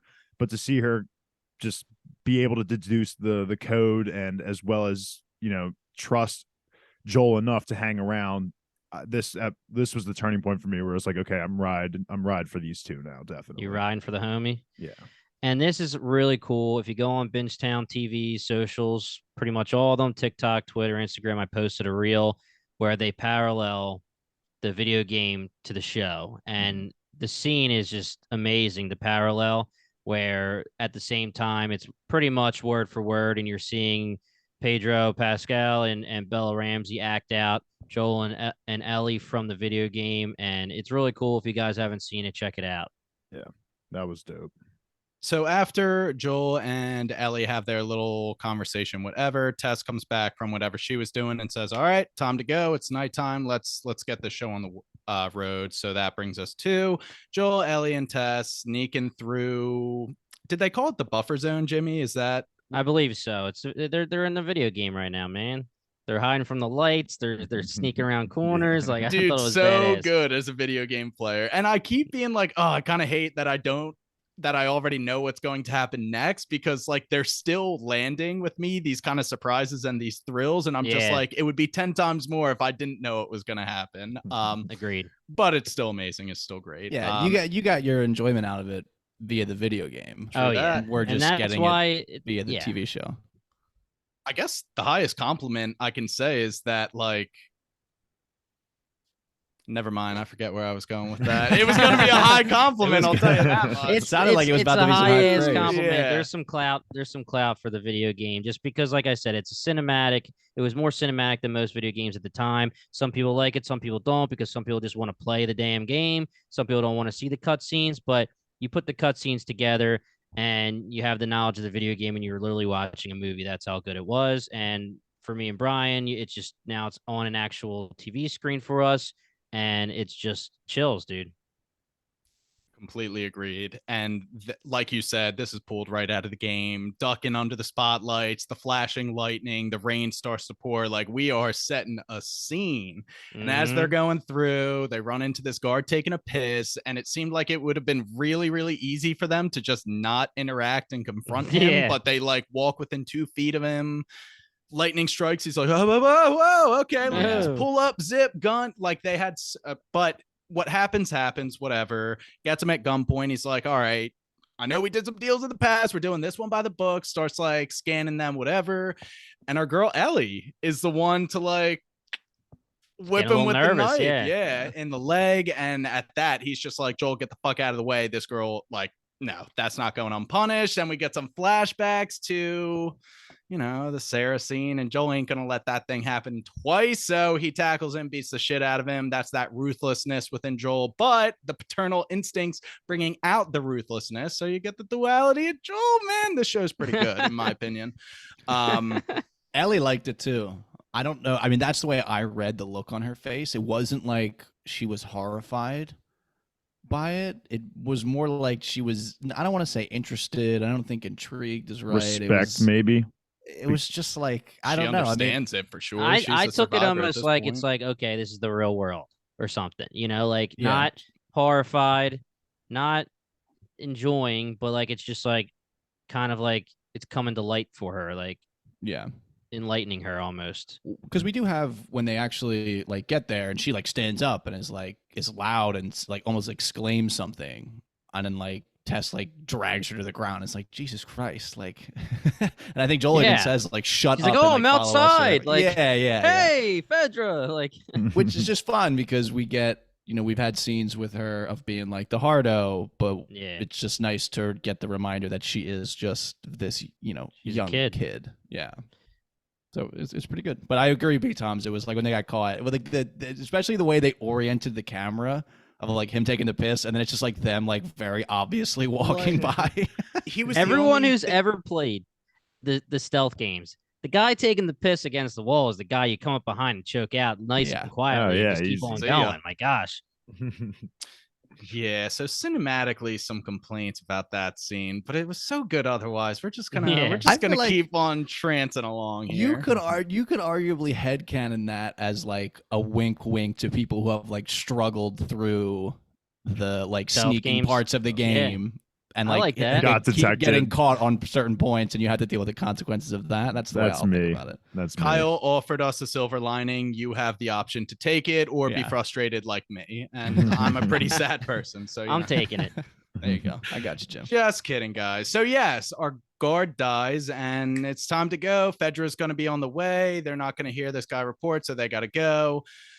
Meanwhile, Tess runs the diagnostic gun on Ellie, and that thing is shining red. So Tess is now in the know. Joel's like, what's up with this girl? They don't really have time to like digest that information because they just got to go. Ellie's like, no, I can vouch for myself. Does this look like 1 day old to you? Like, I'm the truth.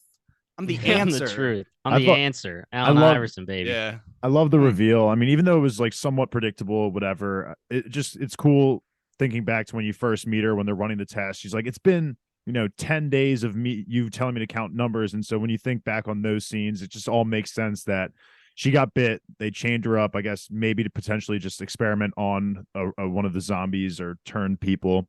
And then all of a sudden she's not turning. And then it's days go by and she's still not turning. And they're like, okay, well, let's just keep running through the tests. And if she passes, then eventually, we'll make our next move. But it's just cool being able to look back on those scenes and just be like, okay, now that makes sense on why they had her chained up, why they were doing the tests over and over again. Yeah. And she's definitely special. Yeah, let me just say that maybe, like, if we were trying to get some answers in our own head, some headcanon here, maybe, she was Firefly's kid or a Bigwig's kid, whatever it is. Marlene had some kind of association with her, and she got bit when she was young, but they kept it a secret somehow, and Marlene's pushed her way into the Fedra until just to keep her safe because she knows that she would die if they caught it. And then, she gets bit again and they want to prove that she's actually going to be fine. And then now 20 years later or 10 years later, it's time to do something with the cure. I don't know. I really don't know, but I'm thinking maybe there could be a situation where maybe she was bit twice. I like, what would you do though? Like here's the thing. If you find Ellie bit, why would you take her back? Like, I mean, Dave, what you're saying, like, why would you bring her into the house with chained up? Like, unless, like you said, you're tests on her or something. But you would just think that's stupid. Yeah, I would just Brad Pitt her ass. I think maybe right? it was just pure. I think it's chop maybe that forearm off.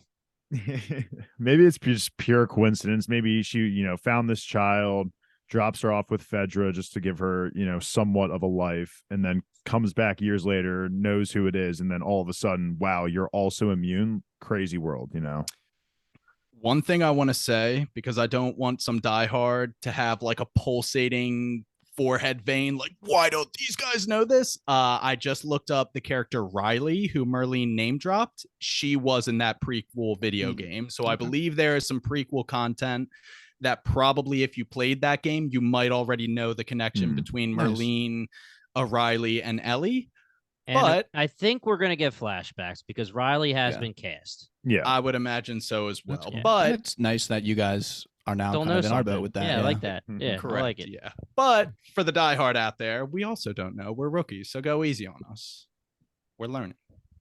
But yeah, that is our episode. I mean, Never Let Me Down, which is a song Depeche a song called Never Let Me Down Again by Depeche Mode. Mode.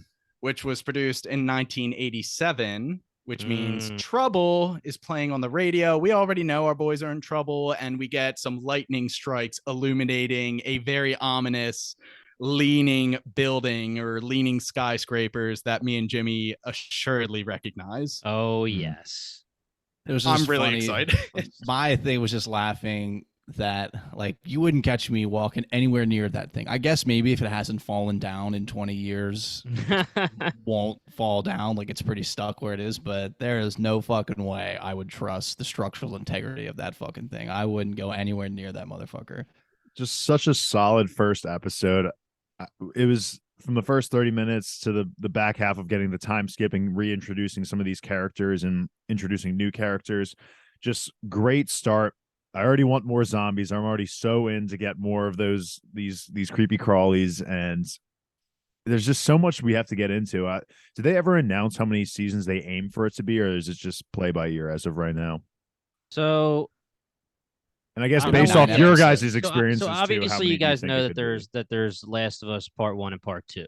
Right. And with the popularity, people want a Part 3, and it's probably going to happen. But we know that Part 1 and Part 2 had like 8-10 years difference, or what was Part 1 13, Brian, or was it earlier than that? I don't know much about part 2, so I kind So of can't really okay, say. so either way, basically the showrunner did say that they don't like fluff, and it might be Part 1 of season 1, Part 2 of season 2, which would be pretty crazy because it's like the game is obviously one game and then you go to the next game, but you could spread it. You could. Mhm. And It doesn't I seem don't, like that's their vibe, which I really yeah. appreciate. They got Neil Druckmann's the guy and Craig Mazin is the Chernobyl. They're the two showrunners. It seems like they're like, this is an adaptation. They know what worked about the video game. Like you said, they're not going out of their way to add fluff, which means that the content they're putting out, if this episode is any representation, like, yes, they are doing it by the video games Yeah. pretty closely. And Jimmy, I don't think there's enough fluff to like spread it out and do it right. I could very well see it being a season 1, Part 1, season 2, Part 2, because there was a lot in this episode. And I'm just thinking about how The Last of Us Part 1 played. They could probably hit most of it in 9 episodes, if not all, if they're like heavy hour-and-a-half hitters like this one. Yeah, if they really wanted to like get us with like, yeah, we're gonna do season 1, 2, 3, 4, 5, and you're gonna love it and you're gonna watch, they could have made the prequel part of this show episode 1 if they really wanted to. I mean, it would have a lot of fluff, but they could have. I'm glad that they decided like 30 minutes for the prequel, 45-ish minutes for the beginning of the main story. Yeah, I agree, Brian. I do think that it probably should just be one season, Part 1. If they really want to do Part 2, season 2, Part 2, do that. I'm not sure. Excuse me. I'm not sure how hard they're going to go on the flashbacks, but they could make a prequel season about the Left Behind game I was talking to. And if they wanted to, after they run out of content, and if the creators are on board, they could probably keep ongoing with the story after The Last of Us Part 2 and come out with new content just for the TV show. And this is where it would get really, really funny and interesting because no way will Part 3 come out before season 3 if there's a season 3. So we get into George R. Martin's issues here because I mean, obviously you have Neil Druckmann. He's making the show. So are you going to spoil the video game so you can have a season 3 of a show, or are you going to just wait, or are you not even going to go there? Who knows? We'll see. But there's no way that they're going to have Part 3 out in the next 2 to 3 years unless they actually take 2 to 3 years in between each season, which I mean, they could if they want, I guess. Yeah, they take a while to produce shows like these, so I could see a season 3 being like 4 or 5 years from now. I don't know. We're speculating way into the future for episode 1 here. This has been a hefty podcast episode, so I kind of want to turn it over to Dave and Kyle. Just like, I don't know, lasting opinions. What are you guys thinking? Oh, this is definitely going to be a show I'm just so excited to be a part of. And it honestly, if it got me hype, actually, you guys talking about how season 1 is set to be just part 1 of the video game. I think that would just, and that there's no fluff. I think that just fits what I'm looking for in a TV show so much now. Like, I don't want shows to drag on. There's no reason. If they don't need to, they don't need to. So if we're just going to get shot for shot for one season for part 1, I'm all in. I'm excited to see how this would end. And I'm excited to see how, I mean, it's going to be years down the line, but how part 2 would end, especially knowing that part 3 is a possibility. So I want to see if, part 2 ends with a cliffhanger, or if it's kind of like an open-ended thing that you can make for yourself. But either way, this episode 1 hooked me absolutely. This kind of goes back into what I was saying at the beginning of the pod. Like, I wish we could binge all 8 right now, but at the same time, I do love watching week to week. So I'll just have to be patient like the rest of all of us and just wait till Sunday. I'm so into the idea of the week to week versus the binge. I don't know if I'm just a minority in like general population. I'm not sure of like in this conversation, but I am not a big fan of the full season at once release. So I'm really glad it's like this. I love the idea of appointment viewing week to week. The only negative thing I will say about that is that the timing of the calendar year, it just kind of sucks that it's the NFL playoffs. Mhm, Yeah. So it's kind of like we actually did watch fairly on time last night while the Ravens and the Bengals game was on. But like, if we're gonna get into like, I wonder Yeah, if they'll further in the skip playoffs, the it's- Super Bowl day. Like, will they still drop it on the Super Bowl day? Or, like, the do conference Monday I or mean, something. yeah, Probably. it's just kind of interesting to think about. I'm excited for when the football season's over as well. When it's like, okay, Sundays will just become the Last of Us days, the same ways that Sundays became House of Dragon days. Mhm. You would think that they would have been aware of that and just like delayed it by a month. Very weird now that you're bringing it up. Yeah. But Yeah. it is what it is. Sometimes that happens. Jimmy, you got anything before I take us away? No, I like what Dave and Kyle said. Just the fact that chills, replaying this in my mind after having one of my favorite games of all time translated to the TV screen. It looks like it's a perfect homage so far. I'm really excited to see what they do for the rest of it. And going really quick back to what we were talking about with the multiple seasons, I would 100% respect them more if they just did one season part one season part two, even if they skip part two, whatever, because they have it so easy. If they want, they could be freaking The Walking Dead and just be like, here's some seasons of bullshit in See, between. And that's that's exactly not what what I you was need. thinking. Yeah, that's the kind of show that I was thinking of when it's like if you just want to drag this on, I would much rather just have a structured schedule, because Walking Dead is the perfect example of something that just dragged on for way too long. Yeah. Right. Well, you gotta hope that The Walking Dead and maybe a show like Game of Thrones is ending kind of serves as a cautionary tale for HBO not to try and get more out of this than it's capable of providing. Yeah, and that's true. I think Good that's point. all I'm gonna say on the subject. I do have two final things. The one is just going to be I'm interested a lot in Tessa's story, because I was not aware at all of Tessa's character. Everything about this show, the game, is always advertised as Joel and Ellie.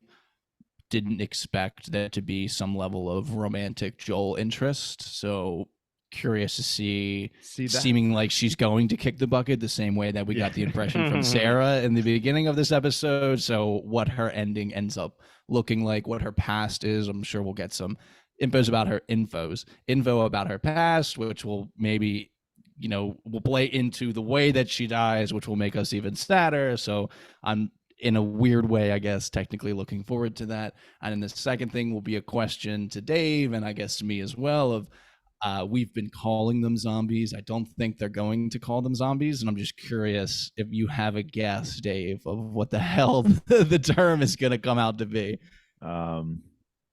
I have some written Creepy down. crawlies. What is do infected? That's like a basic one. That's like that was close. one of the ones. Yeah, the like infected that. Like was that. the one, like the most cookie cutter dry one. And then because of Badiatus's monologue in the beginning, I like shroomies. Something with mushrooms and funguses. Spores is interesting as well. That seems more scientific. See, that's a good one, because I was trying to think of Yeah. a fungal and like word Yeah. that I could use, but that's a good one. Spores wouldn't be bad. And then a group of them can be colonies. I'm just Okay. curious if Throwing we out get the into, terms. I'm really curious. I want to find out. Like I said in the beginning, I'm really guesses. into like zombie stories like this, so I'm excited to get all this technical stuff. Mhm. All right. I like that. Brian? Yeah, those were good guesses. I guess my lasting words are just, as a player of the video games, I'm very satisfied with this episode, and I'm just so excited because I know what scenes that they have left to work with. And if you think that was impressive, you haven't seen anything yet. And I'm just so excited for all of it. And even next episode, I know what's going to happen, and I think they're going to smash it out of the park. So a lot to be excited for here, and a lot to already be satisfied with. That's going to do it for The Last of Us episode 1, season 1 coverage, series premiere. We're going to be covering this week in and week out. This is already turning into, like Kyle said, appointment television. HBO has that effect on people. And if you like what you heard here, definitely keep listening to our The Last of Us coverage, but also give BingetownTV a follow on Twitter and Instagram. All our social medias at BingetownTV. Visit us on BingetownTV.com. That has our link tree. It has all of our previous episodes. Like I said, we cover Wheel of Time, The Mandalorian, The Boys, and everything in between. So if you like this, I'm sure there's another show that you like that we cover. Definitely, once again, that is BingetownTV.com. Once again, we I was like, is it gonna be thanks for listening? Is Yeah, it, we got it? yeah. once again, we are BingetownTV, and thanks for listening.